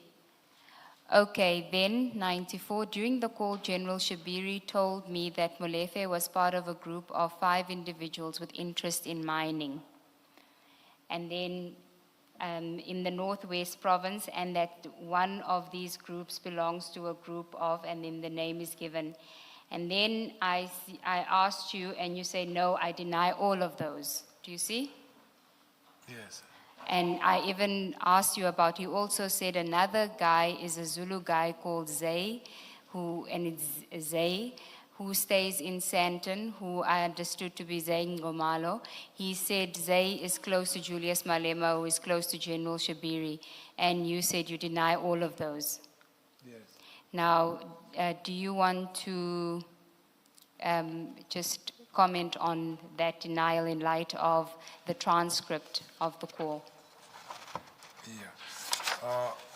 I think I was referring to my statement where I think the question, when referring to the 5, the group of 5, it had another thing again. I don't know if it was indicating cartel or something. That is what I deny. I never talked about a cartel. I said the person arrested, he was involved with a group of 5 and they have in business interest when we were talking on the phone, and I also testified now. So my denial was about that one. And then when coming to the issue of I indicated somebody called and but I never said Numan. So when you put a surname is something else because I don't know. And this remember I'm talking about information of which I don't even know who's there. And I indicated in my statement that when I was asked the relation of Ze and General and Mr. Malema, to say, I was once in the office of the General.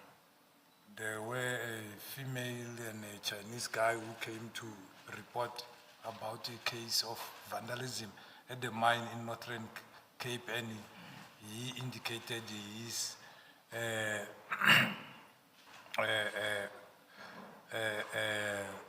business partner with Zenuma.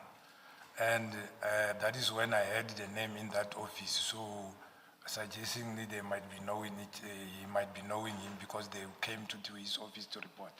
And Mr. Malema, I indicated that yes, sometimes he sent me to attend to certain cases and said he received a call from Mr. Malema. So it was from those bases. No, General. I put to you witness A's version in his statement. I had put to you his version of what transpired in the telephone call. And you then, I said to you, let's go through what you confirm and what you deny. Yes. And I read that out to you and you denied all of it. You said, yes, I deny all of those. And I'm giving my reasons why I denied. If you added something on top of Z, then I deny. And if you added something, what was the question? That is what I was asking. Put it back on the screen, the part that Advocate Ngube is referring to, then General can respond. I think you've moved on now. It's no longer on the screen.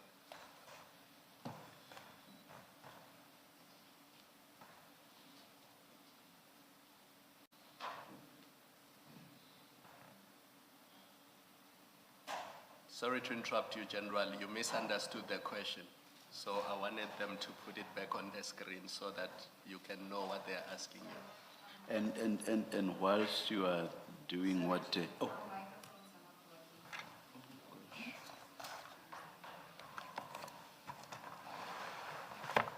Let's hope it will be quick. There we go. It seems to be working now. Thank you, thank you. Thank you. I was saying, whilst you are looking for the transcript again, or is it there already? But let me say what I want to say. We should spell people's names or even names of places. Was looking at this, for example, the Z-A-Y, when the name is Z-E-E, and there was also a strange-looking surname there. We should spell people's names, and if it's a witness speaking, we should ask the witness to spell the name as well. Will do, Chair. Thank you, thank you. General, we'll just put it up again so you'll see there. Look at the screen, General. You'll see after line 20, I say, okay, then 94. 94 is a reference to paragraph 94 of witness A's statement. I am putting to you what witness A said during that call. And in that call, he refers to a group of 5 individuals that you had told him about, which included Mr. Molefe. And then I also said to you that he had told you told him about another guy, which is a tall Zulu guy that lives in Sandton, Z-E, for the transcript, and his surname. There was no surname. Of course, once a name has been mentioned, we'll trust the transcriber to remember that. We won't be spelling every time a name is mentioned. Indeed, Chair. Thank you, thank you. Do you recall that, General? And then I asked you and you said, no, I deny all of those. So now you've seen the transcript of the recording. I am asking you whether you are still sticking to that denial. You want to clarify the denial, and then we can address what you meant in the call. Yeah, I remember, and I even indicated that, because on my statement I said I can't recall, and I gave the reason why I indicated that, and I even asked if I recall, must I mention these names here and whatsoever. But today I did indicate that I agree with the statement to say, yes, I informed you, I shared information with him to say, the same person, I got information that he was working with somebody, and they were a group of 5, and they are having even mining rights, yes. Okay, now if we then go back to the transcript of the call, the recording of the call, you can go to file 4, page 66. 66. Yeah, 66. And we are at line 21, where it says, yes, him, I am sure they are 5. They are a group of, they were 5. They are having other companies together also, or mining rights together. Now, this group of 5, you say they are having other companies together also, or mining rights together. So it seems to me like you are saying, in addition to the companies or the mining rights that they have, there's another reason why you are referring to them as a group of 5, because you say having other companies together also. So what is the primary reason that you are referring to them as a group of 5? It can't just be because they have companies together. I'm saying they were a group of 5 partners, according to information, and that is what I said even today, to say information I got that the arrested person, he was belonging to the group of the deceased, and they were about 5, they are having also companies. That is what I indicated. Oh, they all originate from the deceased Mr. Mswazi, the 5. That is what I said, yes. Okay. And there's the Mr. Mswazi's name is mentioned, and we know that there's Mr. Molefe, and then there's a name that you don't mention. That's fine. Who are the other 2? I don't know. You don't know? Yes. Okay. How do you know there are 5 if you don't know about the other 2? Commissioner, that is what I was told, that there were 5. And then I happened to know the other Told by whom? 3 names which I were informed. Told by whom? By a source. Remember I said after, I remember even before, the source indicated to me that they arrested 3. They previously worked for Mr. Mswazi and as contract killers. And later on, when we were discussing after the arrest of Mnifa, I indicated to him, I got further information that this person was working with Mswazi and the other people, and they were also involved in mine. That is what I indicated. And I indicated those names which, that name which I was informed. Then other names which I'm not informed, I don't know. The 2 names that you mentioned in the same transcript, Joe on 68 and Zay on 67, are No, they that- part of the 5? No, that was something else. Remember, I indicated to say after the decease of Mswazi, my understanding is Joe took over as leading at the industry. And I was saying, I was regarding the whole fight is about taxi violence and so forth. That is where I mentioned that name. I said now there are people who are also there in the taxis now venturing on the construction mafia and whatsoever. That is what I indicated. So it's not related to that. But your simple answer is Joe and Zay are not part of the group of 5 that No. you mentioned in 66? No. Okay. How do you know they're not part of the group of 5 if you don't know who the group of 5 is, according to you? because I was not, that information which was shared to me, they were not mentioned. And I just indicated to say the name Joe came out to say after Mswazi's demise, then he's the one who took charge on the taxis. And I was talking about something else. And regarding Mr. Orze, I indicated he is known to the two gentlemen, and I indicated the reason why I said they are known to him, to the general. But General, what you're being asked is, you say there are 5, and your language, I'm trying to see, you say, I am sure there are 5.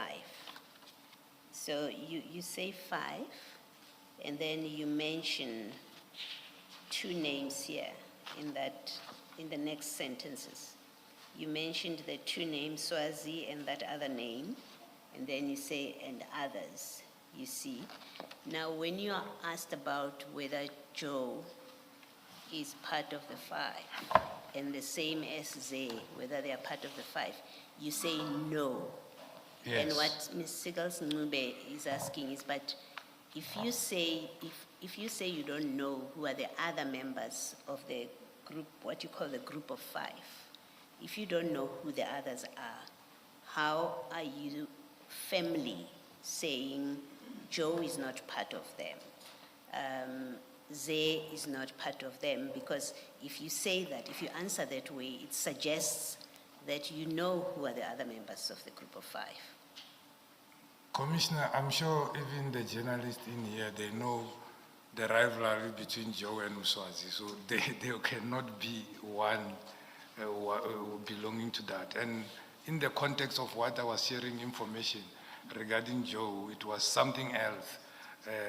And there by the 5 already we know who's the 3, and then the only ones which we don't know is the 2.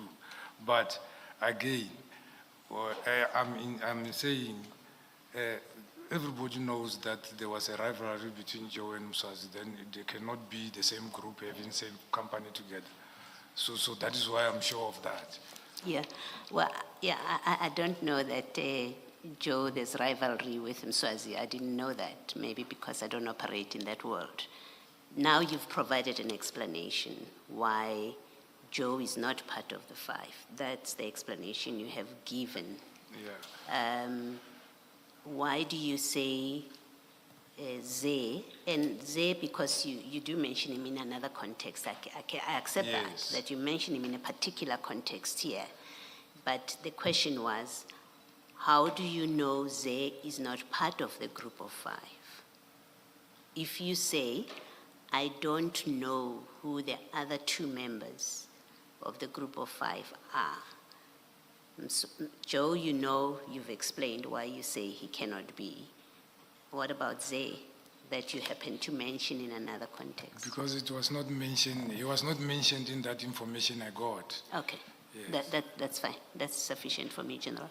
No, and just to clarify, you mention him in this context, because if you look at where you mention Mswazi, I will skip the other name, and then you say, and others you see, and then witness A says, yes, because even to me, he said that he has interest in mining. You say, yes, somewhere in Rustenburg and Brits there, and then yes, he mentioned that. Then you say, yes, there is this other guy, his name is Zay, who's staying in Senton. So you don't change context. You don't move from group of 5 to other people. You're still discussing mining, specifically mining interest in Rustenburg and Brits. And then witness A says, yes, you mentioned that, he mentioned that. Then you say, yes, there is this other guy, Zay.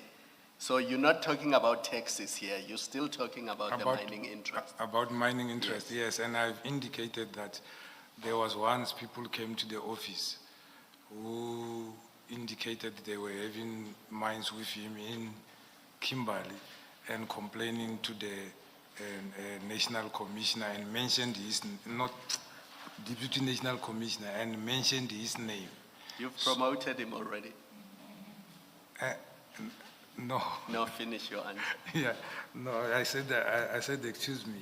And then they mentioned that they were partners with him, hence it was on that issue of mines. Yes.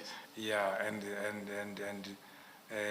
I indicated also that he's close to, they say he's close to Mr. Malema, and also the Deputy National Commissioner is also close to Malema, because now and then he reports to him certain cases which he tasked me. So it was in that context. Okay. Yeah. Thank you. General, are you aware that General Dumisani Kumalo gave evidence that one of the group of 5 is Mr. Matlala? One of the members is Mr. Matlala? That's correct. Okay. Do you know whether Mr. Matlala is one of the 5? Now, what I know he was a security for the late, not part of the 5. You know I don't know. But I know he was providing security for the late Mswazi. So you knew that Mr. Matlala is somebody that originates from the late Mswazi? No. I know he provided service to Mr. Mswazi. Linked to Mr. Okay, so he has a link to Mr. Mswazi, providing services for him. Yes. Okay. Can I ask differently? Now that Mr. Mswazi passed, do you know if Mr. Matlala has got any association with this group of 5? I don't know. You don't know? I don't know. Thank you. And you say that Joe is not part of the 5? Yes. If I take you to page 67. Before you move away, still at starting page, line 22, page 66, where we were. You say, and the evidence leader has read this, yes, him, I'm sure they are 5. They are a group of 5. They were 5.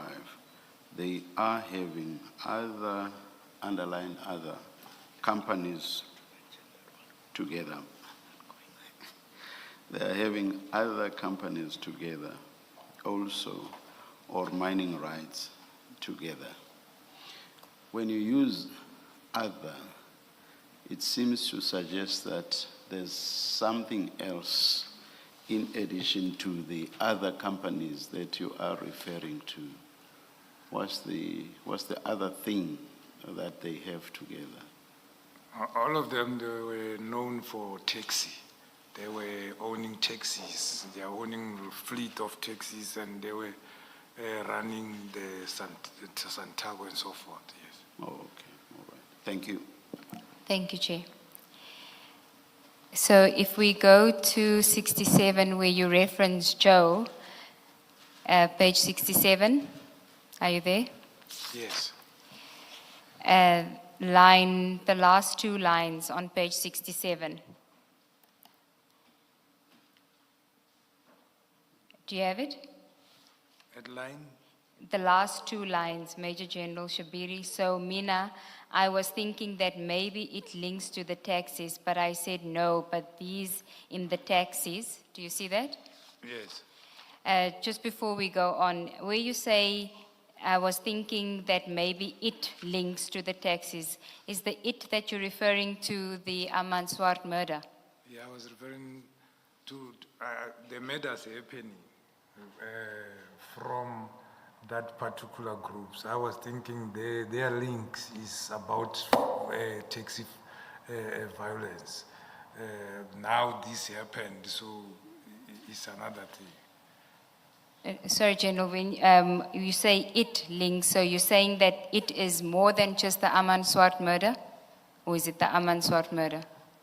No, after Aman Swart murder happened, and then this person, Ormulefe, arrested, and these people who were contract murders from the taxi industry side. That is where I'm referring to, that I thought all this thing is about taxi violence, not other things. Okay, so this is now in December 2024. So in December 2024, when you say it links, you are referring to the Aman Swart murder and other murders committed by those contract killers that were arrested for Aman Swart's murder. No. Okay, just clarify for me what you mean. It was also testified here that somebody or the deceased was called notorious in the taxi, and there were allegations even though he was never arrested, or of which I don't know, maybe he was arrested. So I was thinking if ever these people will be arrested and these ones who are termed to be contract killers, it should be contract killers for taxi-related murders. But now somebody else who is not related to the murder is being murdered. So I was talking in that context. Okay, so there you're referencing, but that's what I'd ask you, the Aman Swart murder. So you're not referring to the contract killers and Mr. Molefe, you are referring to the deceased Aman Swart. You thought that his murder is linked to the taxis, but it's not. No. Okay. Not. I was referring to it. That is amazing that these people who are known to be involved in this other side, now they killed somebody who is not belonging to the side of the taxis. Yes. And these people, were you referring to just the contract killers, or were you referring to Mr. Molefe as well? When you say these people who are known to Remember they said information I gave to them initially to say there is a handler who wanted them out. So I take it was him who might be the handler because I didn't know the merit. So, and I know he was I'm told he's owning taxis. So hence, I mean, all four arrested, they're supposed to be maybe involved in the violence which might happen at the taxi environment, not outside the taxi environment. Okay. But in May 2024, when you have the meeting with the investigators, you already tell them then that these contract killers used to be Swazi's contract killers, so they must go and find out who they are working for now. Remember, you said you gave intel so that CI and the investigators could follow up who are these contract killers working for now that Mr. Mswazi is deceased. Do you recall that evidence? I just said so again now. What you are repeating is what I just said. To say initially when I gave information that the source said these contract killers who are arrested, the people who are arrested actually, they are contract killers. That was the information which I gave to them to say this is what I'm told. And these people used to work by Mswazi. And now the current handlers, which we didn't know who were they want them out on bail. So even now, before the question, is what I repeated. Yes, I'm just trying to clarify that is what you're saying now, because you knew this information in May of 2024 already, but you saying you didn't know the identity of the hit orderer in May 2024, but you knew that the contract killers were linked to the deceased Mswazi, and they needed to find out, the CI and the investigators needed to find out who these guys are working for now that the deceased is no more. That's correct. Okay. And now that person that gets accused of being involved in the murder in December 2024 and is arrested is Mr. Molefe, who you say originates from the deceased Mswazi. Which I say, information I got say so. Because you are making as if I know. Yes. And then I came with it. Well, I'm talking about what you're communicating to witness A. When you're speaking to witness A, you say this person was part of Mswazi's group. And you're referring to Mr. Molefe. Yes. Yes. So you know that. That is what you've been told, according to you. We are on the same page. No, I'm you're tricking me again. I'm really not tricking you, General. I think it's because I'm in agreement with you that you think I'm tricking you. Again. I said I was told information. So if you say I know is something else, it's different. I don't know, that is my understanding. But generally, if you are told something, then you know it. Somebody tells you something, you know it. That's all. I think you think I'm tricking you because I'm in agreement with you. I'm just trying to clarify what your evidence is so that we know going forward that you are saying that in December when you are speaking to witness A, you are telling witness A that Molefe is linked to Mswazi, but you didn't know that it was Molefe in May 2024. Yeah, blame my tutors. They said what you know or knowledge is what you have experienced. So, Okay, that let's is my move on, understanding, General. yes. Okay. But I think in fairness to this discussion, General, in your conversation with the investigating officer, you don't say, I have been told. And you can look at it. It's not how you express yourself. You express yourself as they are part of, he Molefe, they are 5. I'm sure they are 5. They are a group of, they were 5. They're having other companies together also, or mining rights together. So you are not saying to him, you are relaying what you have been told. In fact, on the next paragraph, he says, I mean, in the further conversation, he says, yes, to me too, he told me that he has an interest in mining. And then you say, somewhere in Rustenburg and Brits.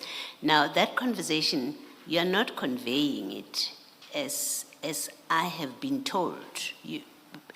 You're telling A, these are the facts. At least that's how you speak in the transcript. You may now want to explain it and say, well, maybe I misspoke. It's what I had been told. But in this communication, if we go by the transcript, in the transcript, you present it as something that you know. So there's no tricking there, and I think you're not being fair in the discussion to say that you're being tricked. It's your words. No one is putting words in your mouth. Yeah, it's not easy because me and the person I was speaking to, we understood each other, and even the information that I got information and whatsoever, it is not there on the transcript. And they indicated that they were not aware that some were not being recorded and so forth, but it will seem I'm reasoning. I'll leave it there as it is on the transcript. But what I'm explaining is what is the truth, is what I know. And General, to be fair to you, line 18 on page 66, because there you identify Molefe because you say, this guy, meaning Katiso Molefe, in line 19. This guy was the same group with Mswazi. So whether you heard that from somebody else or not, when you communicate it to witness A, that's how you communicate it. You may not have personal knowledge yourself, but the information you are communicating to witness A is that Katiso Molefe was linked to Mswazi, and they are part of this group of 5. So whether the source is somebody else, for now we can accept that what you communicated is that information. Right? Can I leave to my answer? Yes. Yes. And maybe this is just an interest to understand how it works. So, General, if somebody told you this kind of information, so you're not putting it as a fact, you were saying someone has told me, as head of organized crime, is it not supposed then to, as part of your functions, to then give you the beginning of an investigation to get you to a point where you are able to say indeed they are part of a group of 5, or no, they're actually not part of a group of 5, or for that matter, there is no group of 5. So we take it past, I've been told, because you are head of organized crime in the country. What do you do when that happens, and what did you do here? And maybe let me bring it back to this, that you say to us you were informed, and that's what this conversation is about. What do you do with that? That is why I shared with Witness A. Witness A works for organized crime. Witness A was part of the investigation team which has been formulated, which is dealing with the same group in related to certain things. So it's additional to what you already knows to say they can go further. And I indicated even now to say now they were reinforced in a safe house, having all the resources to pursue this thing. Hence, I shared further with him that information so that it must be continuation of that particular investigation because the investigation has already started and already other people arrested. I'm giving him further names to look at. As I indicated to say, when I wanted a threat risk analysis to be done, was exactly that they get protection, they stay in a safe house, they have more members, and then team with crime intelligence and combat so that they can work on this and pursue other new cases which will emanate from these firearms. I think I testified like that, and this was just a continuation of sharing the information so that they can follow up also on that other part. So just to make sure that I understand, so you get this kind of information from whatever other source, it's an informer or whatever, you pass it on to an investigator like this in a docket, and you do nothing more about it. Is that, I'm just trying to understand so that one doesn't attach to you functions and responsibilities that don't belong to you. You know, if you say to us, look, once I've got the information, I just pass it on. Investigators will deal with it. As head of organized crime, I just wait for them to give me reports. If that's what it is, that's what it is. So, no, if it was a normal investigation, when it's based at the unit, I could speak to him and the commander and follow up and make sure that whatever support which I can provide, I can. As I indicated before, that when I was briefing them, I indicated this will form a part of investigation which we called project. A project led is got a project team, a leader, and it's a group, and it reports otherwise. You cannot access it unless there is at the provinces they have what they call Provincial Organized Crime Secretariat.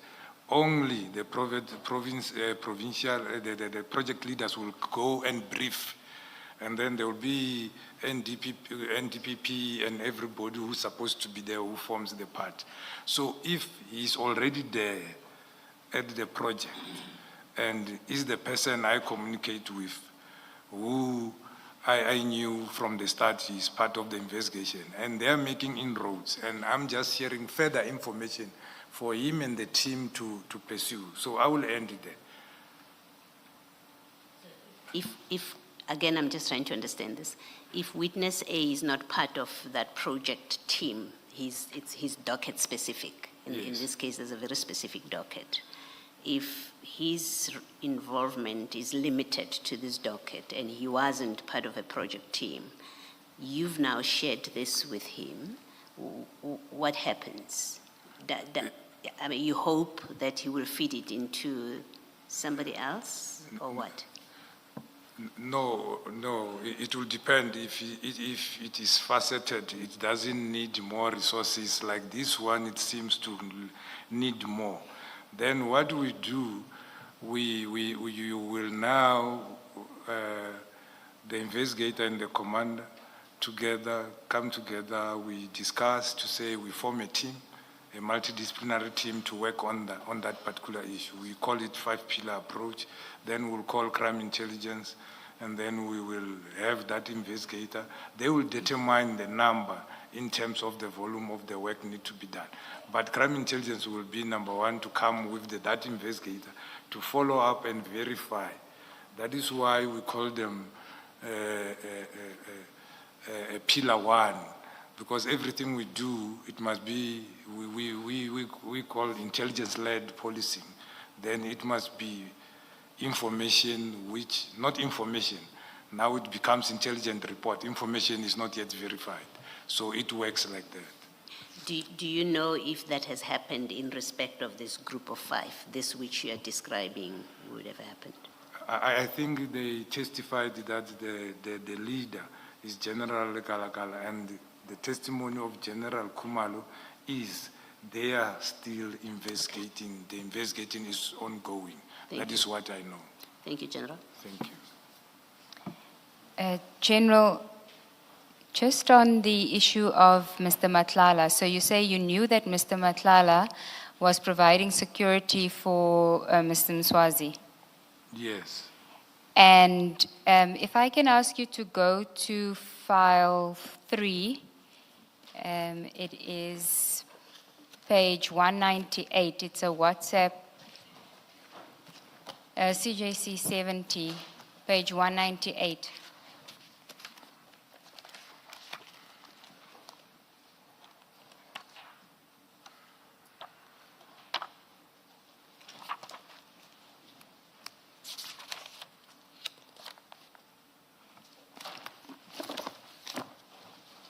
Yes, ma'am, I'm there. These are WhatsApp chats between you and Sergeant Nkosi. That's correct. And were you aware that, and you must know that Sergeant Nkosi considered the late Mr. Mswazi to be a father figure? Did you know that? I don't know that he's a father figure, but I knew they are related. You knew that they are related? Yes. And did you also know that Sergeant Nkosi got to know of Mr. Matlala because of Mr. Mswazi? I don't know about that. They knew each other because of Mr. Mswazi. But Okay. I knew later that they know each other. Okay. And if I understood your evidence, you were quite involved in taxi violence investigations and the taxi violence, those syndicates, the taxi violence syndicates. No.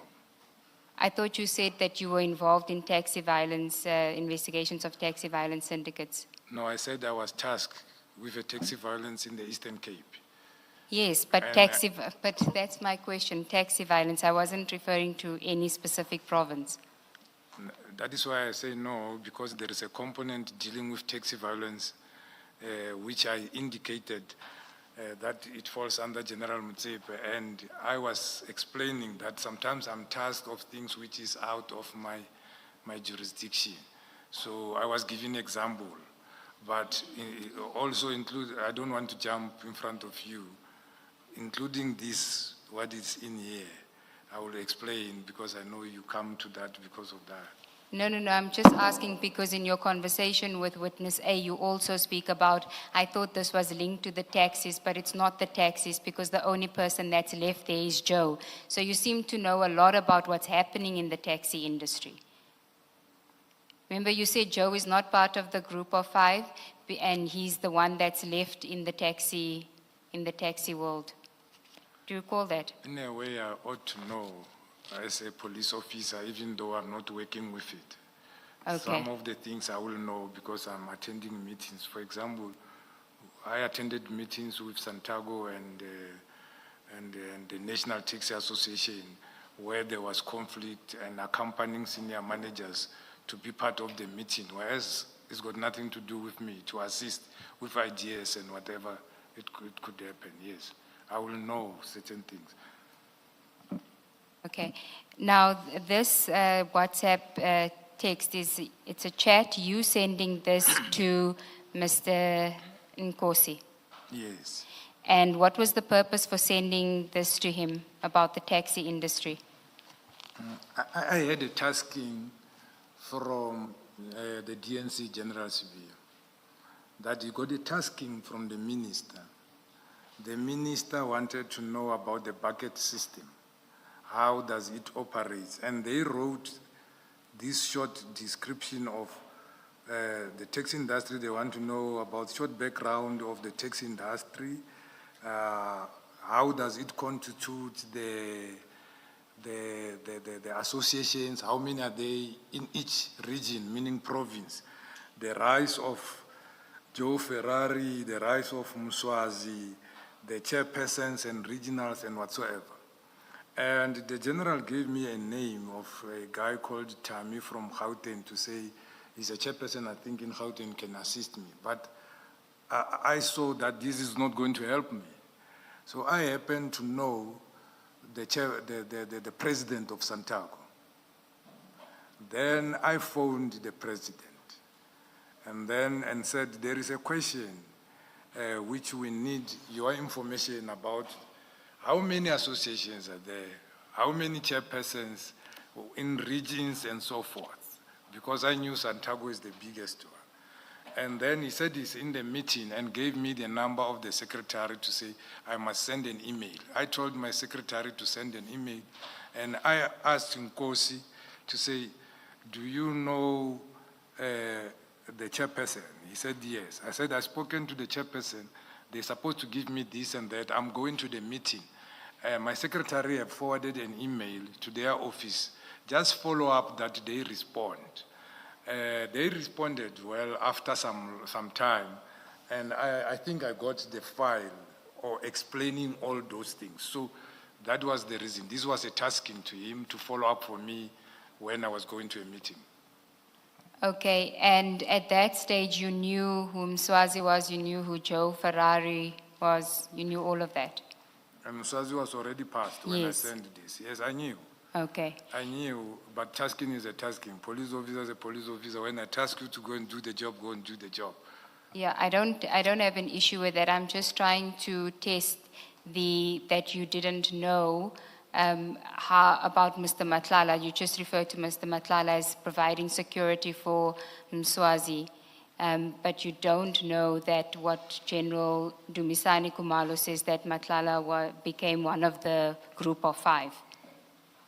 At this stage, he would have been in the group of 5 because Mr. Mswazi is no more. This is October 2024. You speaking to witness A in December 2024. Even today, I don't know. I heard what the investigation reveals now by the general. I don't know. And when you were telling the investigators in 2024 that the guns that were found on the alleged hitman of Aman Swart was connected to other murders, did your source tell you which murders they were? No. You didn't know? No. Okay. And now do you know? What I heard about a DJ somebody, another DJ whom I forgot the name. I think I heard about 3. The attempted murder of Tebogo Tobejani. No, the attempted murder, I know that not about the firearms, about the suspects, those who were arrested on the Amanswar. They are linked to that, yes. So you know about the suspects? Yes, like they are charged on it, on the Tobejani murder.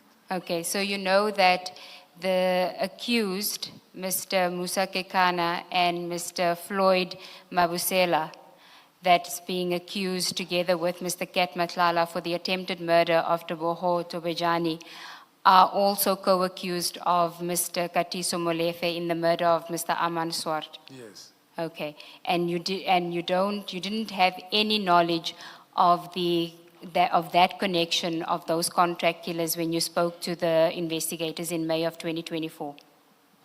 I knew the connection of what? You didn't know that those contract killers in May 2024, when you spoke to the investigators, you didn't know that those contract killers that had been arrested for Aman Swart's murder were also involved in the murder of DJ Somebody as well as the attempted murder of Tobejani.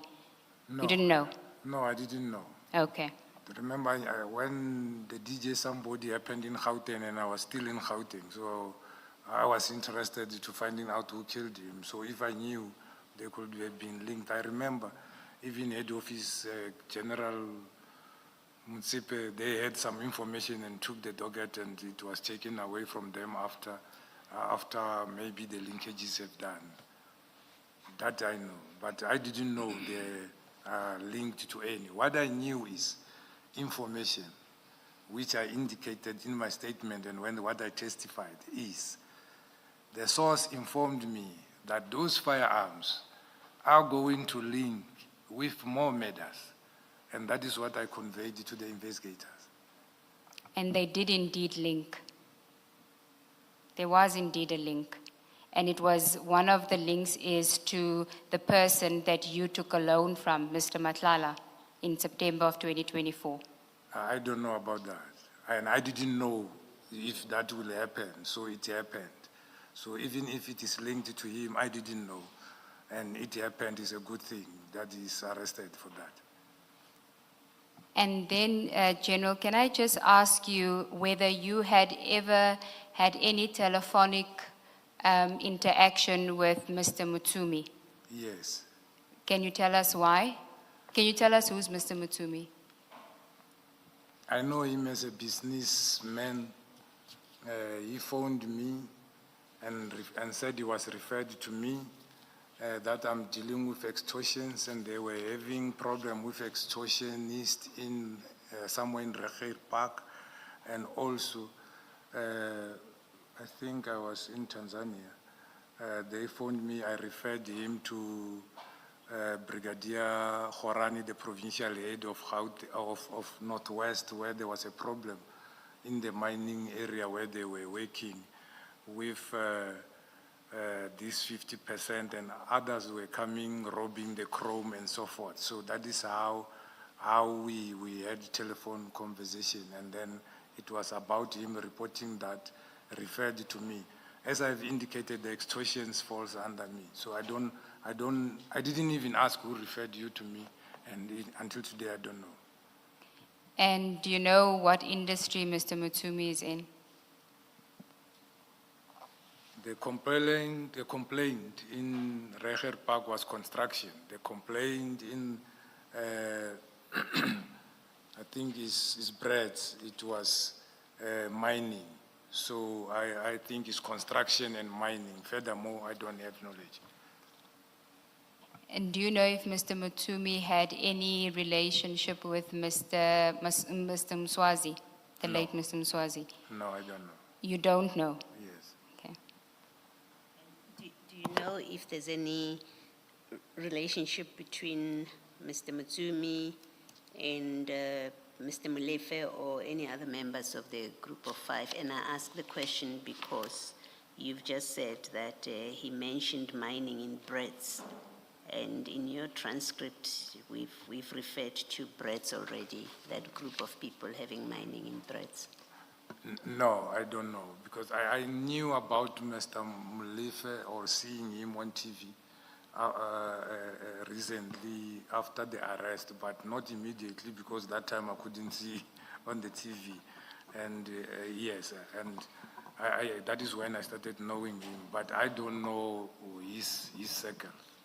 Okay. So you don't know whether there's any connection in No, this mining in Brett's between Mr. Mutsumi and Mr. Molefe or any member of the group of five? Yeah, That's I what you don't said. know, because my communication with Mr. Mutsumi it was always about his complaints, and I will always refer him to the relevant people working with it to deal with it. For example, that one I indicated, I can remember that one because it was, I think, last year. I referred him to Brigadier Guashu to assist, because he is the provincial head of organized crime. Thank you, General. General, sorry, just remind me, you said with the call with Mr. Mutsumi, who called who? He called me, and I called him back to give him feedback that certain person will phone him. And do you recall when was this? The other one was, if not, I think the first one was 2024. The last one, which I can remember, I was in Tanzania. It should be April, May 2025, I think. Okay, we also have a record of a call in 6 June 2025, you making the call. And that is in file 4, Yes. page 8. That might have happened because remember I came back on the, I think if it's not the 1st of June, is the 1st of May when I came back. And there was still not satisfaction about how it was handled, because one of his partners they were indicating that this person persistently, because what happens, what they explained is Samanka gives them mining places to mine, and then they extract, and then Samanka buys the minerals from them. And then there was one who was blasting all over, damaging electricity and whatsoever. And when Samanka stops him, he wants them to give portions and whatsoever. But they were giving messages to the brigadier, and the brigadier could only open an inquiry to follow up, but he wanted somebody to give a statement in order for them to go forward, but nobody was forthcoming, and they were not happy. We had to meet, and then I phoned him to explain to him that, no, we need a complainant. We cannot use only this. We can open inquiry, but it can lead us up to so far. But you are approached by a person, so give statements. So that is where I ended. You recall when Chair said that he finds it concerning that police officers and generals in particular are afraid to mention the name of certain people, the names of certain people. Yes. And he referred to you, and then he referred to another general. Yes. And the name that the general, which is General Senona, was afraid to mention was Mutsumi. Do you know why he would be afraid to mention his name?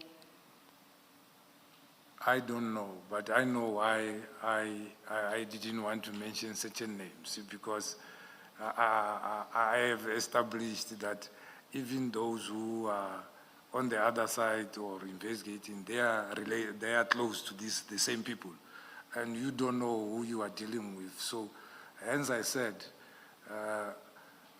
even me now publicly saying this, I don't think I've been brave to do this, because it's not easy if you have information about certain things. So General Snona might be having different information about the individual, which I don't know.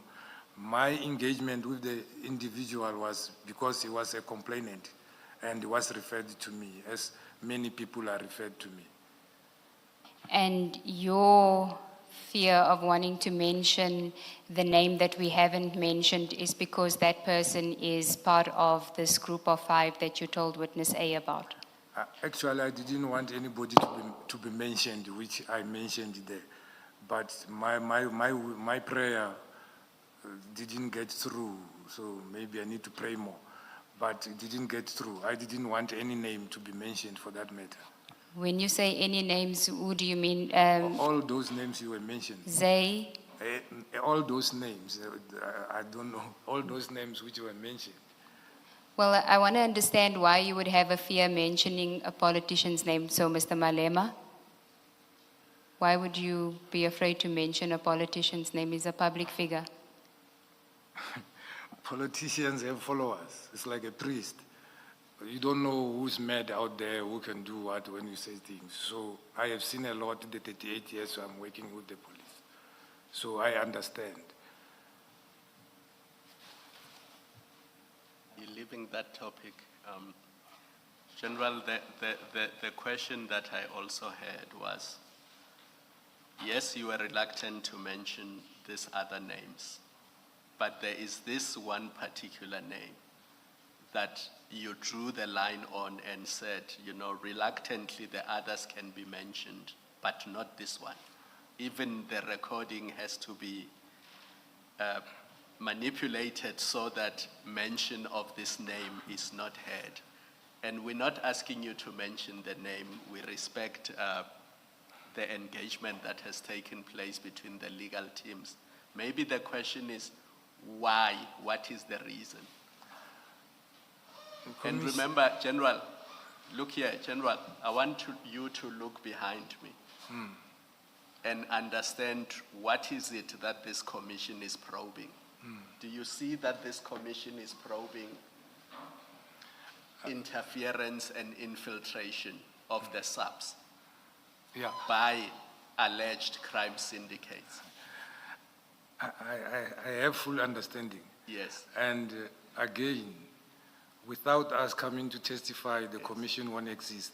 Yes. And tomorrow, whatever finding will come without us being in existence again, it won't work.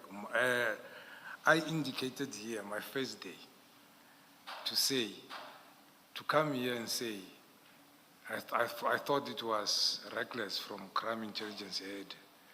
And I'm taken to be maybe against crime intelligence. I respect the men very much. And we worked along well, and with all of them. And they can attest to that. I got information, I called them, and it's my point of departure. But to come, I had qualms with, to come here and say Shiviri gave us the name of the cartel. And you are having bodyguards 24 hours because of you don't want to be harmed by the same cartel. So that is what I indicated. When you say you, I assume you're talking about General Kumalo. Yes, he's having bodyguards. When you say you, looking at the three of us, I'm addressing you as, Yes, as my commissioners. I'm addressing you. So I'm referring to that to come and say that it was not palatable with me, and I thought it is putting me in danger. And that is why I indicated. I even requested a threat risk assessment, and I didn't get any response because maybe because I said I'm considered maybe to be a loyalist to General Sibia or whatever. But that is something. Here today where we are, my legal team, I indicated to them, I don't want this recording to be played, and if it is supposed to be played, it must be played in camera, of which I think the Commission's terms of reference allows. And I've seen people testifying as witness what, and what. And those people are under protection. I'm not. So you can ask them. Can I interrupt you? You're going to continue because you're saying too many things. When you say you requested a threat and risk assessment, again, it's from SAPS. Yes. Yes, just so that we continue. Yes, from SAPS. Again, because my remember now commission. you're referring to the commission. Yeah. And the public is listening. So we didn't want the public to think you've asked the commission. No, for the a commission threat is and now risk the assessment, commission and is it now was- assisting me. Yes. No, you don't have to mention Yeah, that. okay. But Please don't speak at the same time. What you just said is very important. You say, with regard to protection, the commission is now assisting you. Yes. Thank you. yes, but from my team, legal team, they know my plea was this must not be played. This must not be discussed outside, or it must be protected like any other for that reason. But my prayers were not met, so I will live with the consequences. So it's fine.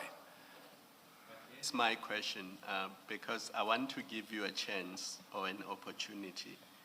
And I don't want you to leave me with the feeling that you did not assist the commission to fulfill its mandate. And I hope you understand that. Because what has happened in 2024, you can't revisit, you can't go back to 2024 and change that. Your request to crime intelligence, we cannot go back and change that. When we are sitting here, we are probing these very issues.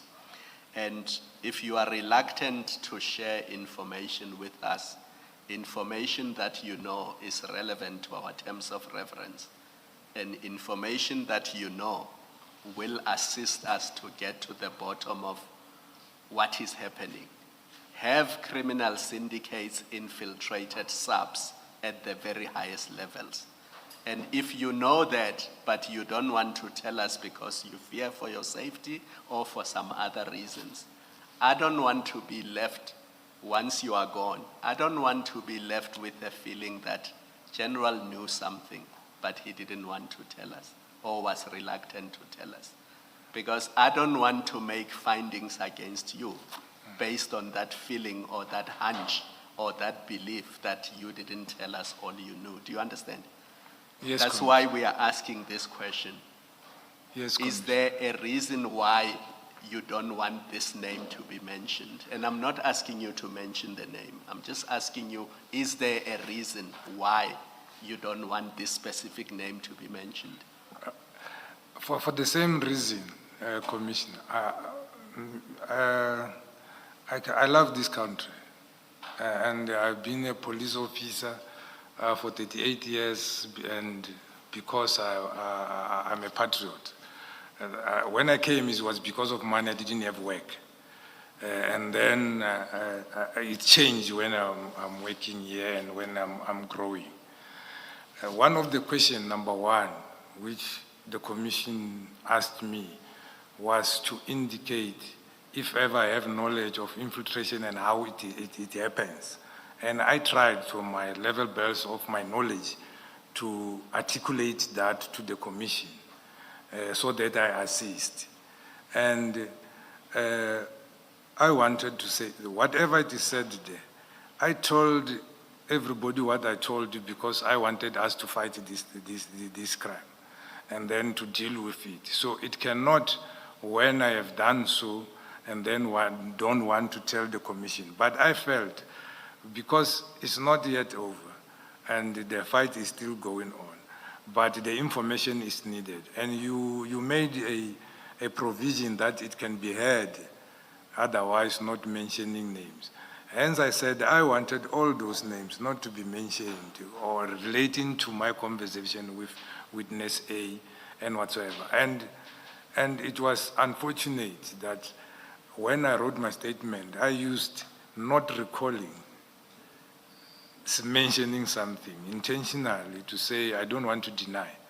I want to say in later stage, if we agree, because I told my team, if we agree, then I recall and indicate. And I also indicated here, because of that, I know I lived the same life for more than 6 years, which they are living now, and it's not the first time. So, not to say, I know I will perish one day and I will die, it's fine. Now I'm having grown up, I'm having grandchildren, it's fine. That is why I said, let me take what is given to me, I can't get all. But I didn't want all the names to be mentioned.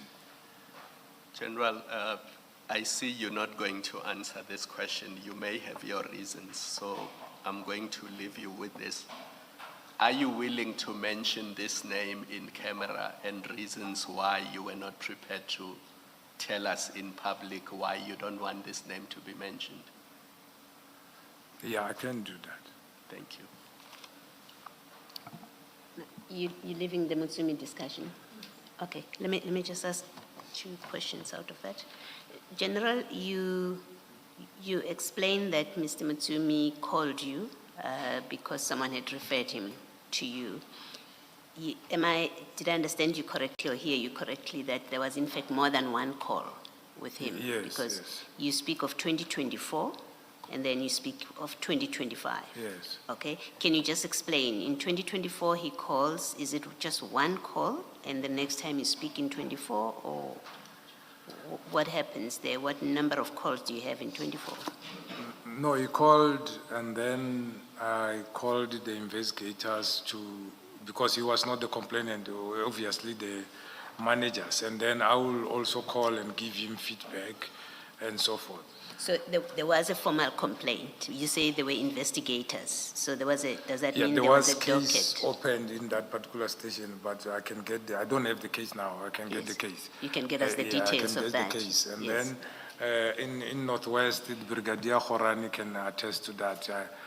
It's just that I don't have my WhatsApp, but I think he will still have the WhatsApps I forwarded to him of what was being depicted and what was happening. Yes. Yes. And that is, all of that is in 2024? No, I think I'm just trying to understand. Brigadier Guashu, I think, is 2025.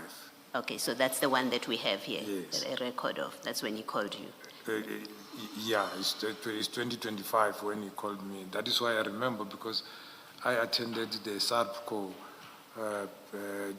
preparatory for AGM of SARPCO in Dar es Salaam when I received the call. And yeah, you've offered that you can get for it. And for this one in 2025, is there a docket? Was there an investigator? I think Brigadier indicated that they opened an inquiry. I will follow up with him, but they did attend to numerous complaints whereby they arrested people who were robbing in that particular area, robbing the chrome or whatsoever. But he can provide such information. All right, thank you for that offer. And then from the evidence that, maybe let me ask it differently. What do you know about the association between Sergeant Ngosi and Mr. Mutsumi? Do you know anything about them being associated in any way? Not really, but it seems they know each other because when I was speaking about the mine thing, he indicated to say he knows Mutsumi. So I believe they know each other. Okay, so you mentioned your Mutsumi conversation. That time there was buses banned in Breds.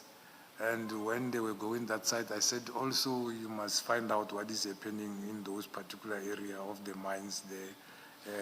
I had a complaint from Mr. Mutsumi. He indicated, is Mutsumi who? I said, if I remember, he said Stephen or something like that, yes. Okay. And that's all, that's the only discussion you've had with Sergeant Nkosi about Mr. Mutsumi? Yeah, that what I can remember of, yes. Okay.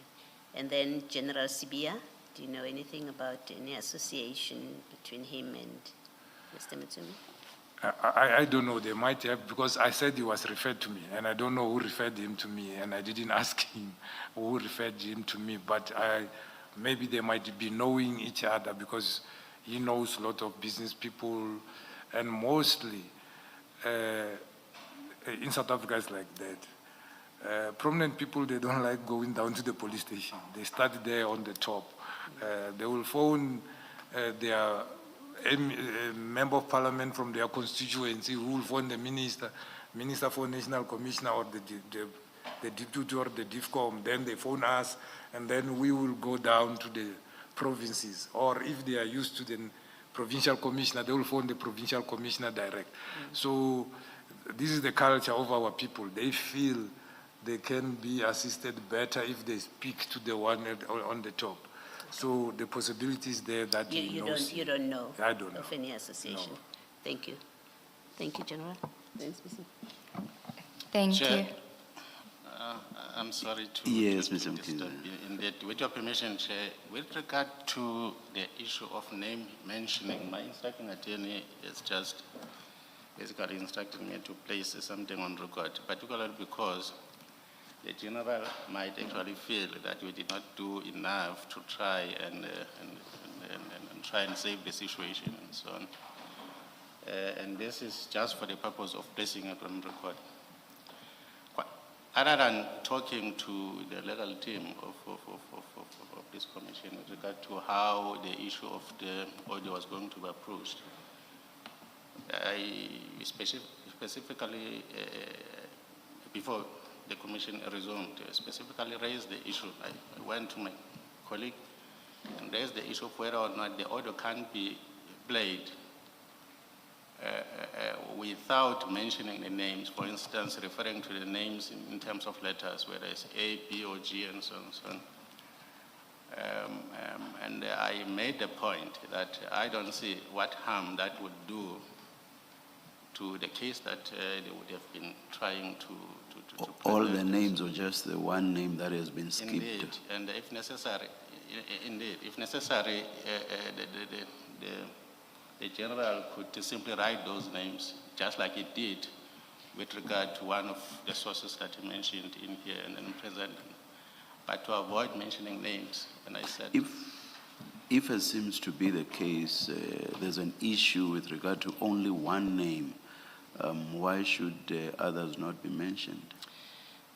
Well, my understanding was that, our instruction was that actually he didn't want all the names to be mentioned, but obviously he had to concede as he realized that there was a resistance to. Eventually he said, look, well, if it must happen, it must happen, then you can mention all the other names. I think he was very frustrated. But the point that we are trying to do is just to place on record that we did, because bringing a formal application for an in-camera would basically have delayed the whole process. I mean, the issue arose while we would have had to adjourn and bring a formal application, and so it would have delayed the whole process, and he himself wants the proceedings to. I just thought that, my instructing agent just thought that we should place that on record. It's not as if he's trying to hide anything, but it's just concerned, just like anyone else, about his own safety. But when we resumed after the adjournment and everything then unfolded the way it did, we assumed that was on the basis of an agreement between you and the evidence leaders. Indeed, we tried, I personally tried my best to try and understand, but of course there was But did we not proceed in accordance with what had been agreed? I assume that was so. And in fact, I think all of us did. Yes. Well, it has already happened. At least with regard to the other names. With regard to the other names. All the names that have been mentioned, or the names that have been mentioned. Yeah. Indeed. We were just placing it on record because, as I'm saying, Chair. But maybe I should. We couldn't understand why. Yes. Not Maybe I should hear Ms. Oh, sorry for speaking while she was speaking. Please continue. No, I'm sorry, Chair. I was simply saying, not mentioning the names, referring them by letters and so on. So I couldn't understand because those names would have been imported. They know the names. You would have known the names. You know the names. The public are just interested in the information, not necessarily the names. And there's a reason why the names shouldn't have been mentioned and so on. You see, my difficulty is if the witness has an issue or a problem with only one name, I don't understand why the rest of the names should be, or why letters should be used in respect of the rest of the names. I have a difficulty understanding that, if you see what I mean. Yes, I fully understand what the Chair is saying, but my submission is that he had a problem with mentioning all the names. But of course, it looks like they were grays. Okay. He was more concerned about certain people and so on. But he would have preferred that no one should have been mentioned and so on for reasons that he knows. He operates in that particular space. He understands the problems that might be out there. And so he understands them better than us. And yeah. Thank you. Thank you, Mr. Mkhize. Ms. Sigels. Yes, thank you, Chair. The General's initial concern was about the one name that has been redacted. And then when we had reached agreement, my learned friend came to me and indicated that the General didn't want another name also disclosed. And I indicated that that name is already part of witness, in fact, all the names are part of witness A's statement, which is already on the website, already available, and which I had already put to the witness, to General Shabiri, publicly. So it didn't make sense. But insofar as the one name that had been redacted, we had no problem because there was an agreement. But it just seemed that it was now further agreements on names that were already public, and that is why. And I obviously would rather not disclose what it was said about why those names shouldn't. The General was uncomfortable about those other names. So the short point is we proceeded in accordance with the agreement between council. Indeed, Chair. Yes.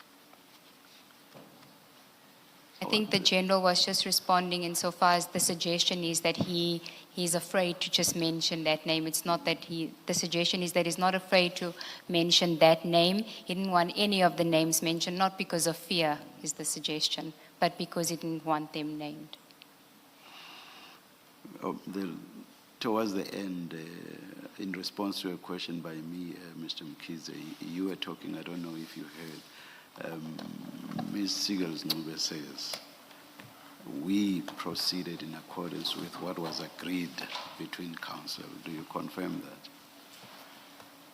Finally, whatever may have been said leading up to that agreement, but ultimately the agreement was in accordance with, It was more- rather how we proceeded was in accordance with It what was was more of a concession than an agreement, Chair. They said, And- look, yes, and then we had, yes.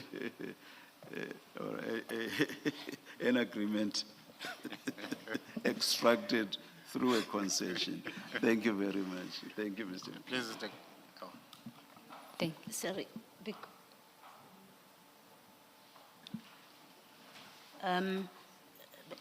Because of this conversation, maybe let me just ask my question. I know, General, that Commissioner Khumalo asked you to try and to get out of you why this particular name you don't want to mention. And he did mention that General Sinona didn't want to mention Mr. Mutsumi, which he did mention eventually. And the explanation in the application was that name belongs to a very dangerous person. Now, you heard the chair yesterday when he started, expressed concern about generals being afraid to mention names. Is it the same reason? Is it fear that this person is dangerous? In fact, let me ask all of them, the people. We know that Mr. Mswazi has passed on. You didn't want to mention any one of these people.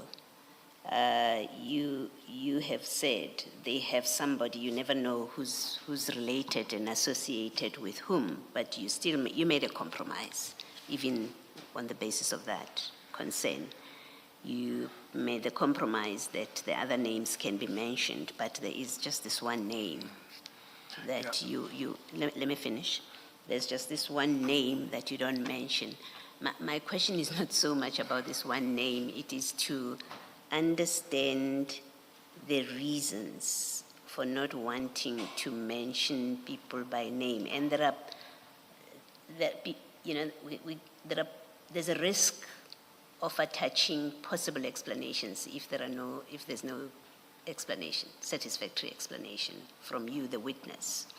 The one risk may be, well, you're protecting this person.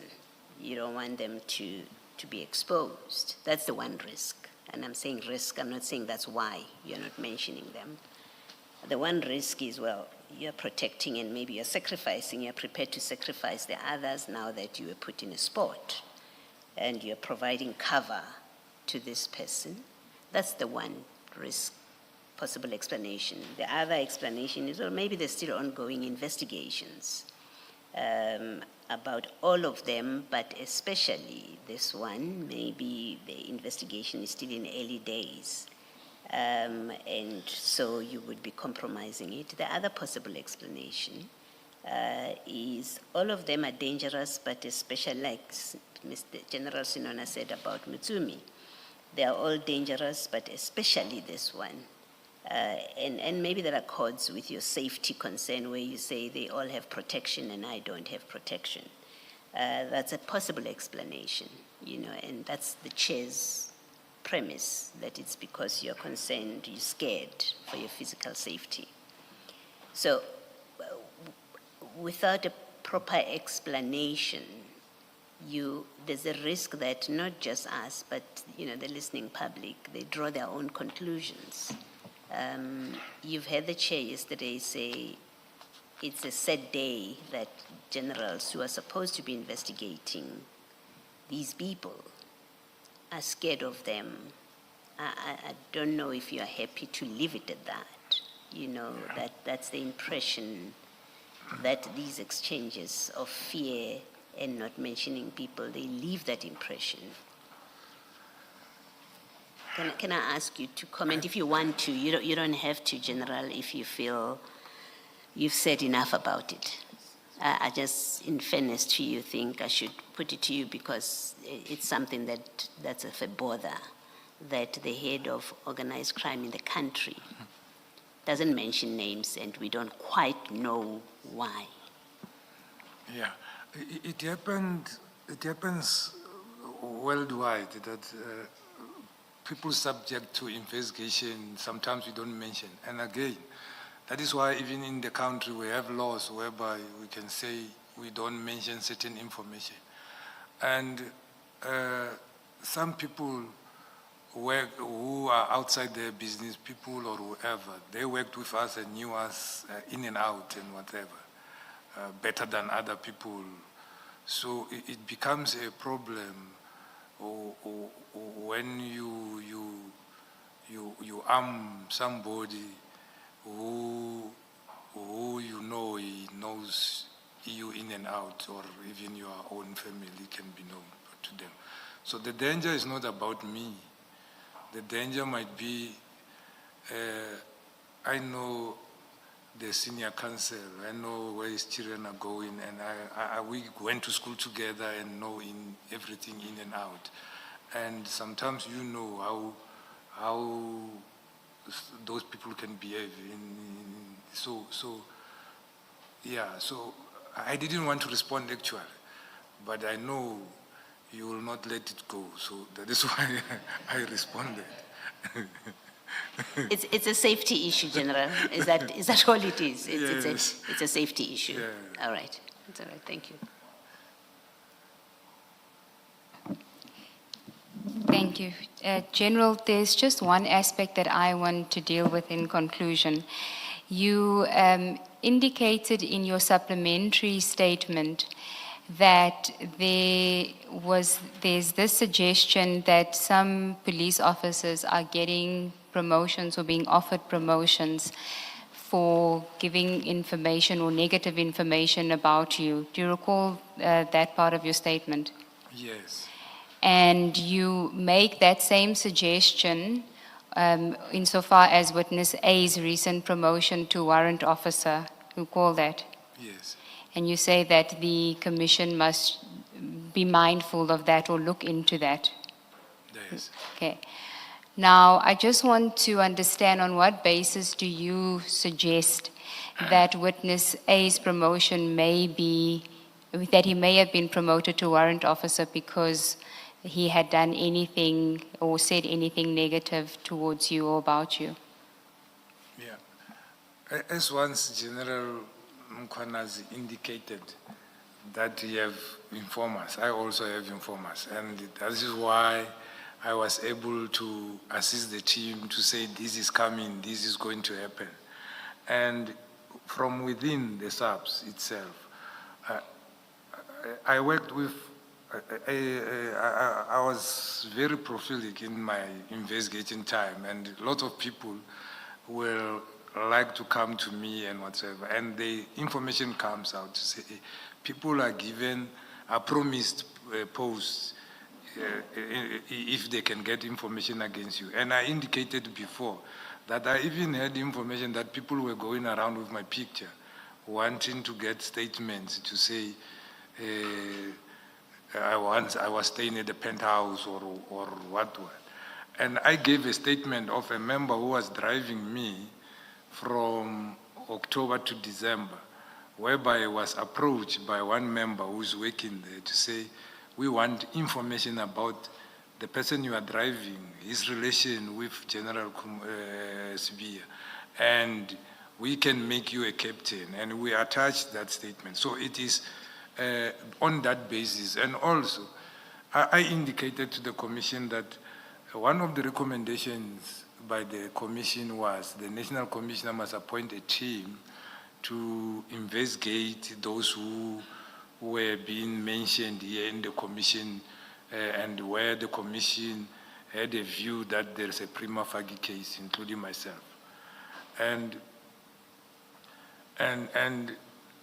when we learned what is the team constitution, is that it's constituted by members who worked at the PKTT, and the leader is still General Kumalo, is one of the people making allegations against us. So that is why I said the commission maybe must look into that to say, how is that? Because I was thinking a high-level team, maybe with DPCI and whoever and what, who will be neutral in this whole matter.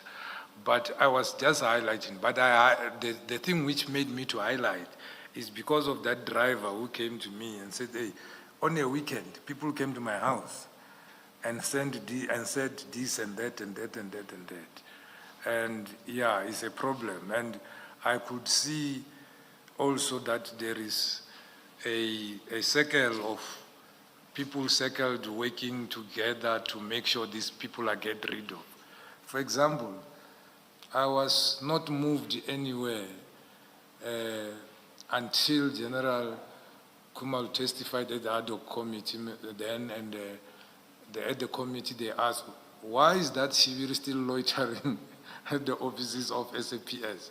And he indicated, no, the information is he's moved somewhere. You know, the following 2 days, I got a letter to be moved somewhere. And then after that, I got a letter of suspension. So this is how it works.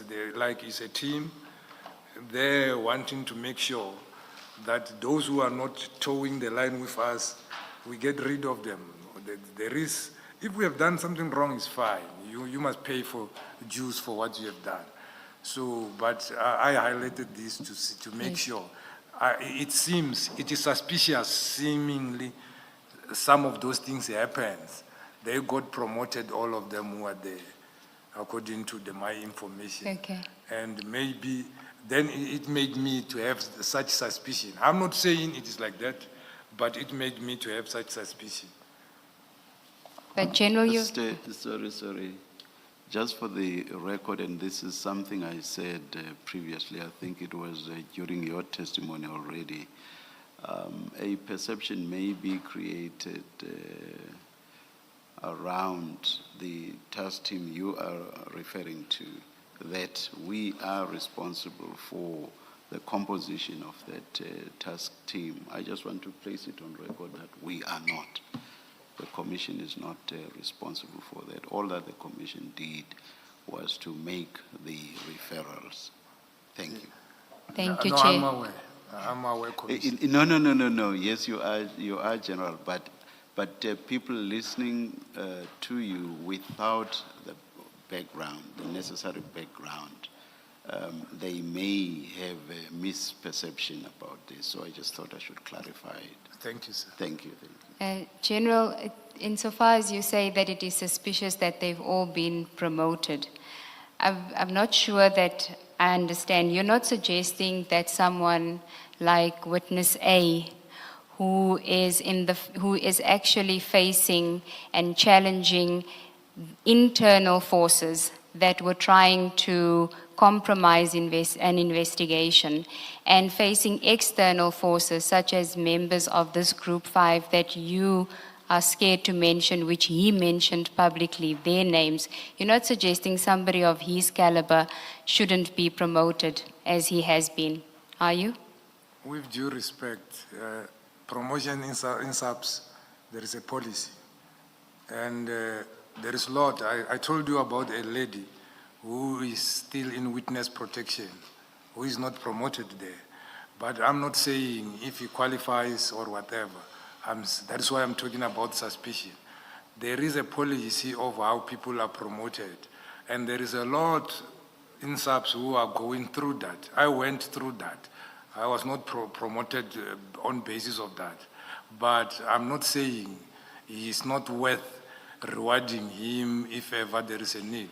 There were awards where they were awarded and whatsoever. Promotion is something, there is a policy in SAPS which we must follow.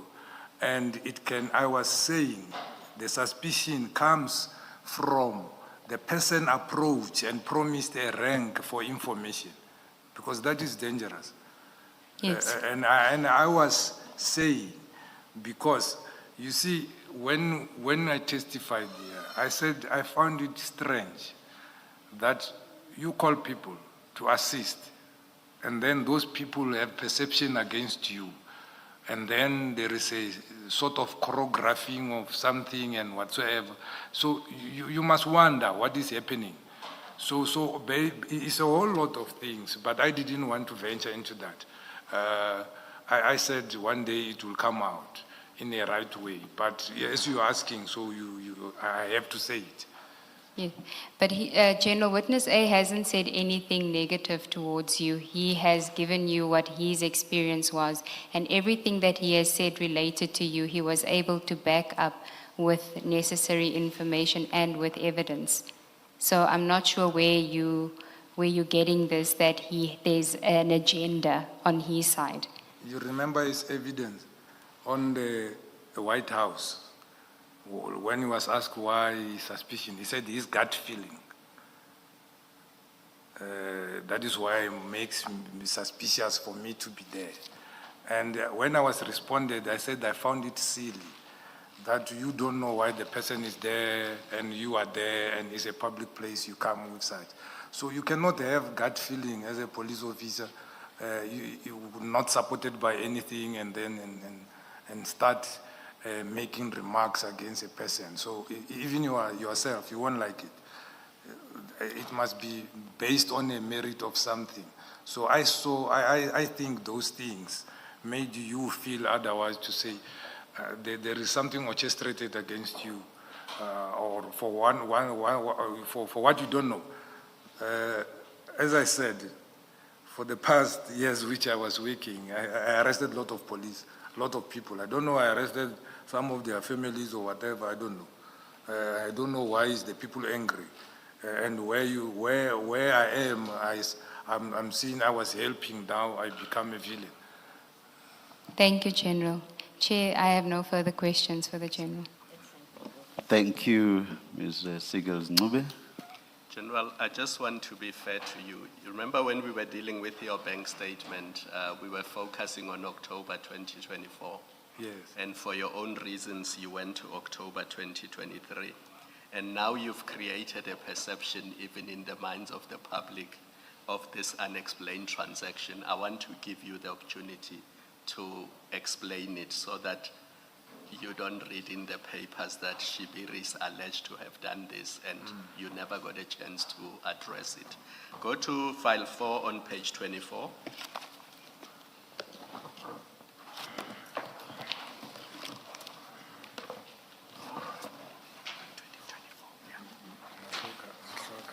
Too much.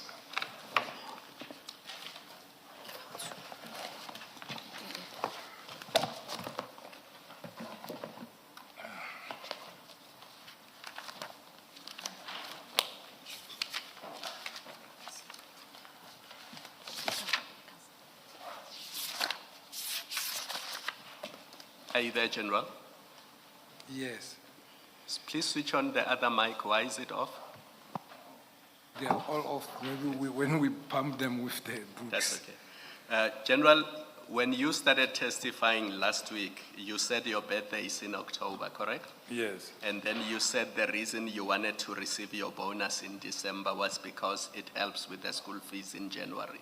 yes, Yes. So we can take it that your actual birthday is in October. yes. Yes. On page 24, file 4 is your bank statement for the period October 2023. Do you see that? Yes, Yes. And there's a credit to your account of 58,820 on the 11th of October 2023. Do you see that? Yes, yes. Just remind us again, when is your birthday? 23rd of October. 23rd. So that money is paid into your account is 58,000, but the transaction you referred us to is a transaction of the same date. If you go 4 entries down, it's a purchase at Zenia Yeah, Zegna. for 53,538. Yes, And you explained that it's for a purchase of a suit. yes, that is the suit I was talking about. And you said a friend wanted to buy a suit, but they transferred money into your account for you to pay for them, Yes, correct? yes. Just so that we're clear, it was not a gift to you, No, a birthday gift. no, And it certainly was not a gift to you by any of these 3 people. either Mr. Matlala or Mr. Molefe or Mr. Mutsumi? No, if you check the, No, listen to the answer to Okay. the question. I'm trying to assist you because I don't want us to live with a perception that either of these people purchased the suit for you. Yes. So I'm giving you an opportunity so that you deal with this. Just confirm that that purchase of a suit at Xenia for 53,500, it was not a birthday gift for you by either Mr. Matlala, Mr. Molefe, or Mr. Mutsumi. no, it was Yes, not. now you can say whatever you wanted to say, then we can finish. I wanted to say, Commissioner, you can check the deposit is from Africa Steel. Africa Steel is owned by Mr. Cheng, who happened to be a friend of mine. And then he was the one who was buying a suit. His son was getting married. He was getting to China. So he was buying a suit at Zegna. So It's he not a didn't. suit, it's a Xenia. Okay. And then he requested the secretary to forward, to deposit the money to my account so that we can swipe. Yes. No, I wanted to give you that opportunity because we don't want to live here and people write about you that Mr. Matala bought you a suit and you didn't get the opportunity to clarify that. That's all I needed to clarify. No, Thank thank you. you. Thank you, sir. General, the last question really from me, and I'm hoping it will be short because the chair has asked me to be short. Now, and you may have answered and clarified this and I missed it. So, and if you have already done so, please bear with me. I just need you then to repeat it. In your statement at paragraph 199, you have stated that you don't know Zeng Malo, you don't know a relationship between Mr. Malema and General Sibia. In fact, maybe let me do it properly. Let me do this properly. You state in paragraph 202, you say that my recollection of the matter is limited to that interaction. There's an interaction earlier where there was a complaint. You were approached by Zeng Malo's lawyers about a burglary, and then you say my recollection of the matter is limited to that interaction, and I have no personal knowledge of Zeng Malo nor of any relationship between him, Lieutenant General Sibia, or Julius Malema. That's what you say at paragraph 202. And then when you were asked about WhatsApp exchanges at page, at file 3, page 195, where Sergeant Nkosi, you were talking about General Khan, you and Sergeant Nkosi, you, at page 194, you say, I understand Khan was suspended on Monday. This is on the 19th of September. And then Nkosi says, the last time I checked, it was an intention to suspend. Let me confirm, he says. And then you say, I was told by one of his friends, Governor in Limpopo. Nkosi says, so it's true if it's from him. It's those extortion cases. And then you say, yes, and some botched drug investigation at KZN. And then here's really what I'm interested in. In the next page, at page 195, Nkosi says, let me check with Ze. It's written Z there, Ze, and then you say, okay. Now, my recollection is you were asked, do you know Ze? You say no. Am I wrong in that recollection? No, you are not wrong, you're correct. I'm correct with that. Okay, so you said you don't know him in those chats, and then again, as I've read to you in 202, you say you don't know that relationship. You've now had the benefit of the recording. You've had the recording, which must have jolted your memory. Am I correct to say you revise your position about this issue? You did convey to witness A that there is a relationship between Zeng Malo, Mr. Malema, and General Sibia. Yes, and I explained why I say that because of those people who came to his office in my presence, and also the taskings from the DNC indicating he got a request for intervention from Mr. Malema. Yes. Yes. Okay, all right. So it's not that you don't know anything about him, because that's what you had conveyed in paragraph 202. Even when you were discussing the WhatsApp, you were asked, why does he send this to you? You said, I don't know. Do you know Zay? You said no. So what I'm checking with you is that you do revise your position, that you do know him, and you did mention. I know the name, not him. I don't know him. Okay. And even the description, it Yes. was the description from the person who was informing me that time to say he looks like. But I suspected it's the same person. Yes. Yes. Well, maybe let me do this. At page 67 of the transcript, you say, yes, there is this other guy. His name is Z. He's also staying in Senton. He's a Zulu guy, the tall one. So you know him. You know that he's tall. You know that he's a Zulu guy. You know that he stays in Senton. You have that information. And then you then say, and then he is close to Malema. That's you saying that in the telephone call.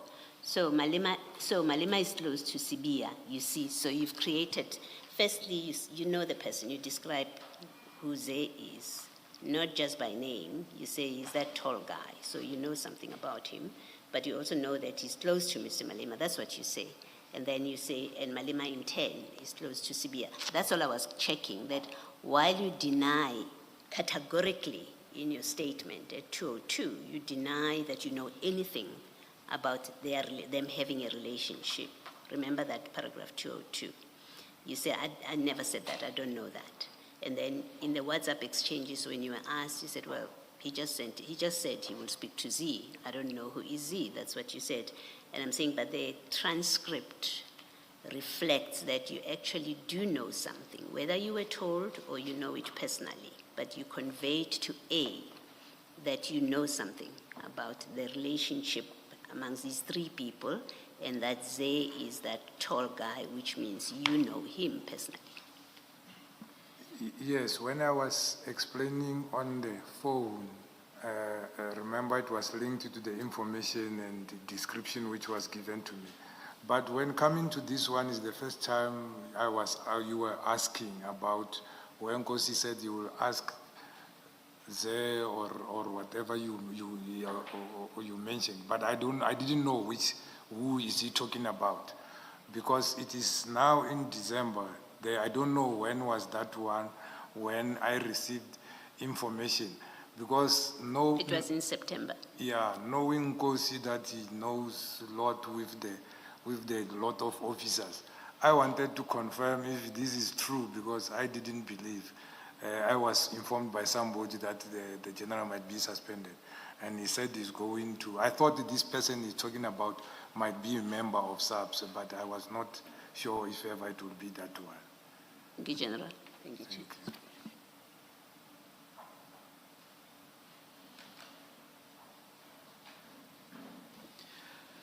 Mr. Mkize, if you will be having any re-examination, you need to apply your mind to specific issues, and you should advise us in advance as to those specific issues.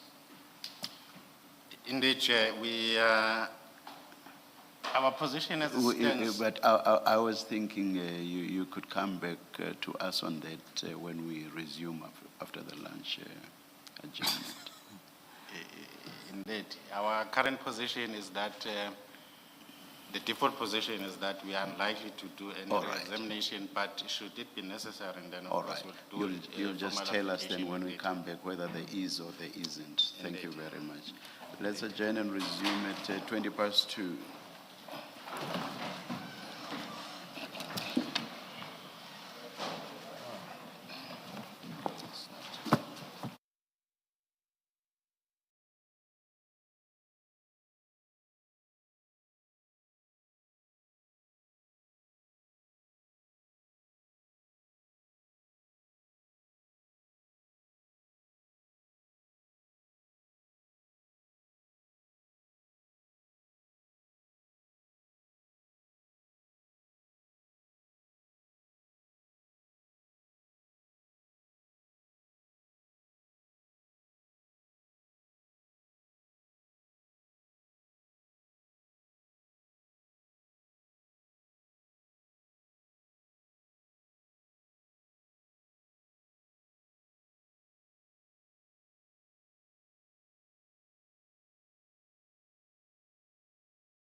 Yes, Mr. Oh, gosh. Mr. Mkize? Thank you, Chair. Chair, our position is for now we don't have any re-examination to do. Should we later consider that we need to do one, then we'll approach the Commission formally by way of an application.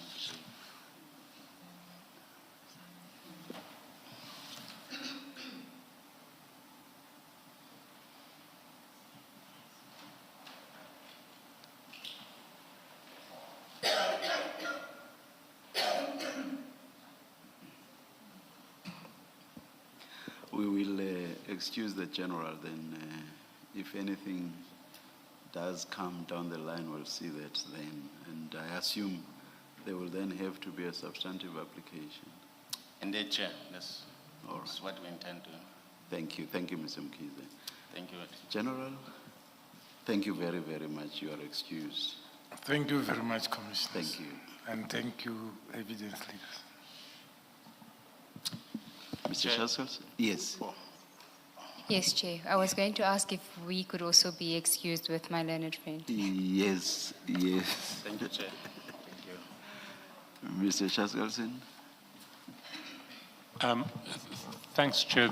There is now an application for a witness who we'll call Witness G to be allowed to testify in camera.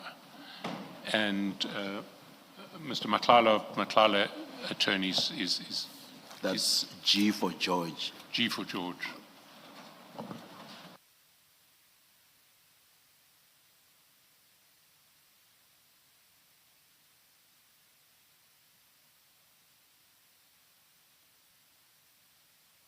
Oh, yeah. Perhaps let's come back in when it's indicated to us. We'll stand just outside. Thank you very much. Sorry, I didn't realize that that's a- the legal team wasn't here. Thank you. Let's adjourn.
Just a minute, clearing the table.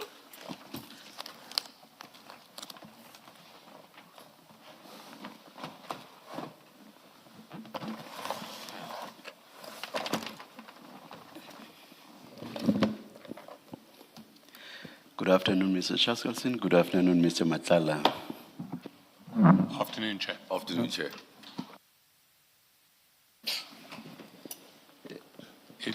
Mr. Matlala is moving an application for witness G to testify in camera. Thank you. Mr. Matlala? Thank you very much, Chair. Well, I think at the outset, I'd just like to perhaps inquire as to if the commissioners have read the papers, whether I should traverse any ground, over the ground that has been covered in the papers themselves, or whether there's any specific questions over the papers that the commissioners would like to pose. I think rather present the application the way you want to, and if we want to engage, you will do so. But do that, please do that on the understanding that we've read the papers, so it shouldn't be a regurgitation of the papers.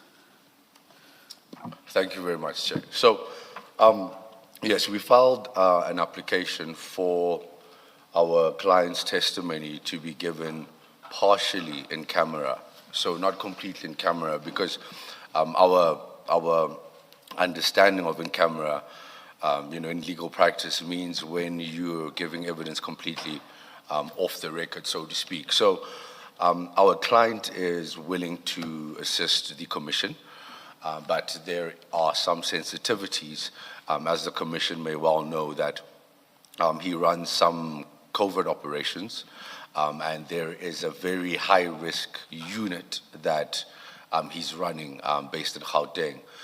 Naturally, these are some of the details that I wouldn't want to spell out and name publicly right now. So we're of the view that given that Rule 4 of the Commission's rules do make provision for an application of this nature, we believe that this is an opportunity for the Commission to show that it does take the safety of, witnesses, and I'm not suggesting that there was ever any narrative on our part that the Commission does not take the safety of witnesses seriously, but I think it's an opportunity to reaffirm that perception.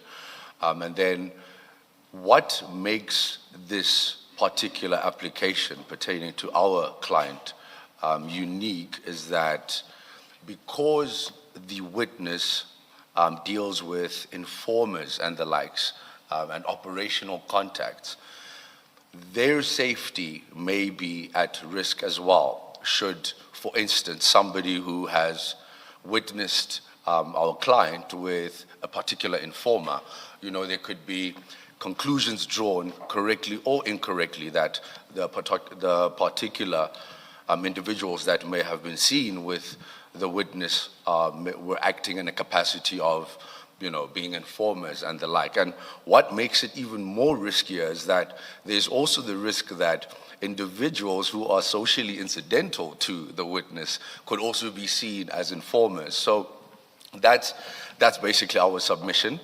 So what we're asking for, in principle, is for the evidence to be given remotely. However, it can be broadcast and Remotely and off camera. Remotely and off camera, yes, that's correct, Chair. Remotely and off camera. And if it is possible, we'd also request for, if the technology, if the Commission is in possession of this technology, voice altering technology. Otherwise, what we could do, and I'm just brainstorming here, what we could do is that we could borrow the process that is employed when a translator is used in proceedings, where there's a little bit of a buffer between the person giving evidence and the evidence being received. So in other words, where the witness could give his testimony and then somebody else speaks into the mic, because there is a world where the witness has a unique voice. I'm not saying he does, but there is a world where he does. So I think in principle, those are our submissions. We know that it's a Friday, and we want to keep it short. Thank you, Chair. I'm just trying to think if you say, for example, if someone is seen talking to the witness, the suspicion may be that that person is an informer. I'm just thinking about the recognition of the voice in that sort of context. The recognition of the voice is not necessarily. That is witness G's voice. Yes, the potential risk of the recognition of his voice does not necessarily pertain to the fears that were articulated regarding him having been seen with other witnesses. It exists alone, but, you know, and I would like the Commission to take judicial notice, if I may, of the era that we're living in, where people are just connecting dots everywhere. You know, on social media, you've got X, you know, and people are just connecting dots. So what we're trying to do is we're just trying to be as prudent as possible to conceal the identity of the witness. There are many witnesses who have testified before us here, and I remember very few of their voices. So I'm just saying, you know, maybe it may be, but that's not my final view. But getting the voice, distortion, may be a tall order. That's just at this stage. It's a prima facie or prima facie, depending on whether you're a Latinist. That may be a tall order. I don't know. Chair, that is completely understood. I do not want to, you know, belabor the point or hammer the point, and if it is unreasonable in the circumstances, then I'm not going so far as to be that strong, at least not at this stage. You said those are all the submissions you wish to make.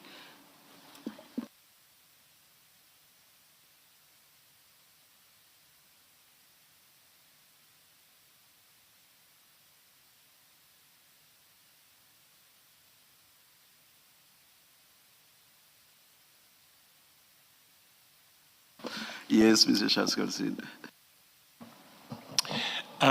Chair, I accept Mr. Matlala's proposition that the witness cannot be visually identified. If he is running agents and informants, his face can't be shown because that will endanger the people who speak to him.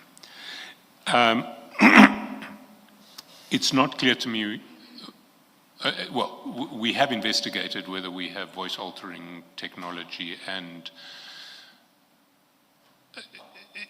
we didn't come up with any satisfactory results there. It's not clear to me that he will be identifiable by voice. And so it seems to me that the request for off-screen testimony that will nonetheless be streamed, but not with any visuals, is one which we would support, but we wouldn't go beyond that. There is an issue that I would want to flag, though, which is that, and it's not raised by Mr. Matlala, it is that some of the questions that I may ask this witness may render him identifiable with reference to information that is publicly available. And those are not questions I can avoid asking because they will be directly relevant to the inquiries of the Commission. And I would, I'd like to just place that issue before the Commission now. My proposal is that I could structure my questioning such that any questioning that would expose the identity of the witness can be dealt with in one particular session, which might have to be entirely in camera.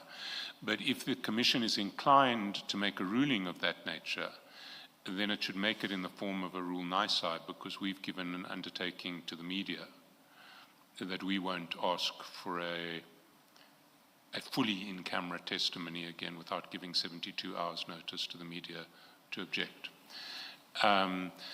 The witness is not going to testify on our schedule for at least another 3 weeks, so the 72-hour problem doesn't arise in this case.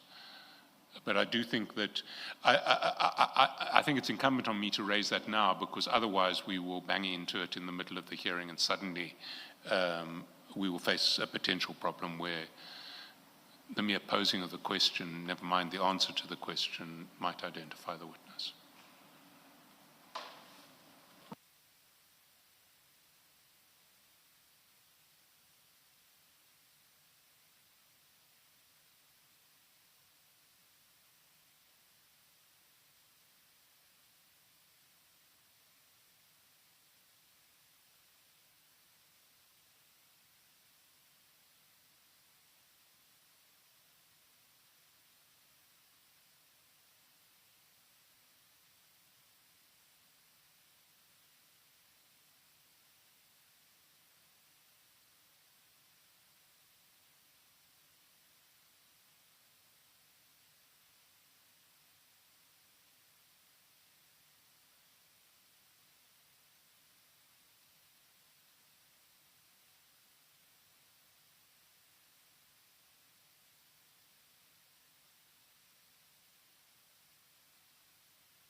What we propose is not to make an order now, especially seeing that there will be a rule nisi anyway.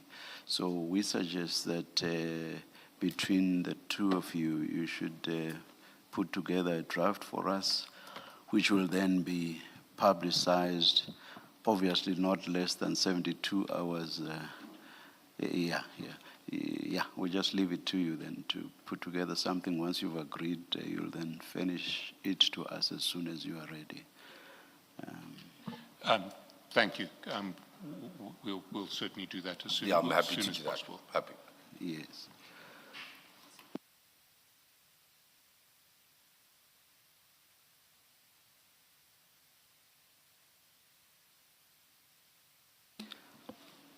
So the order for today will just be a stand down until we've received the draft.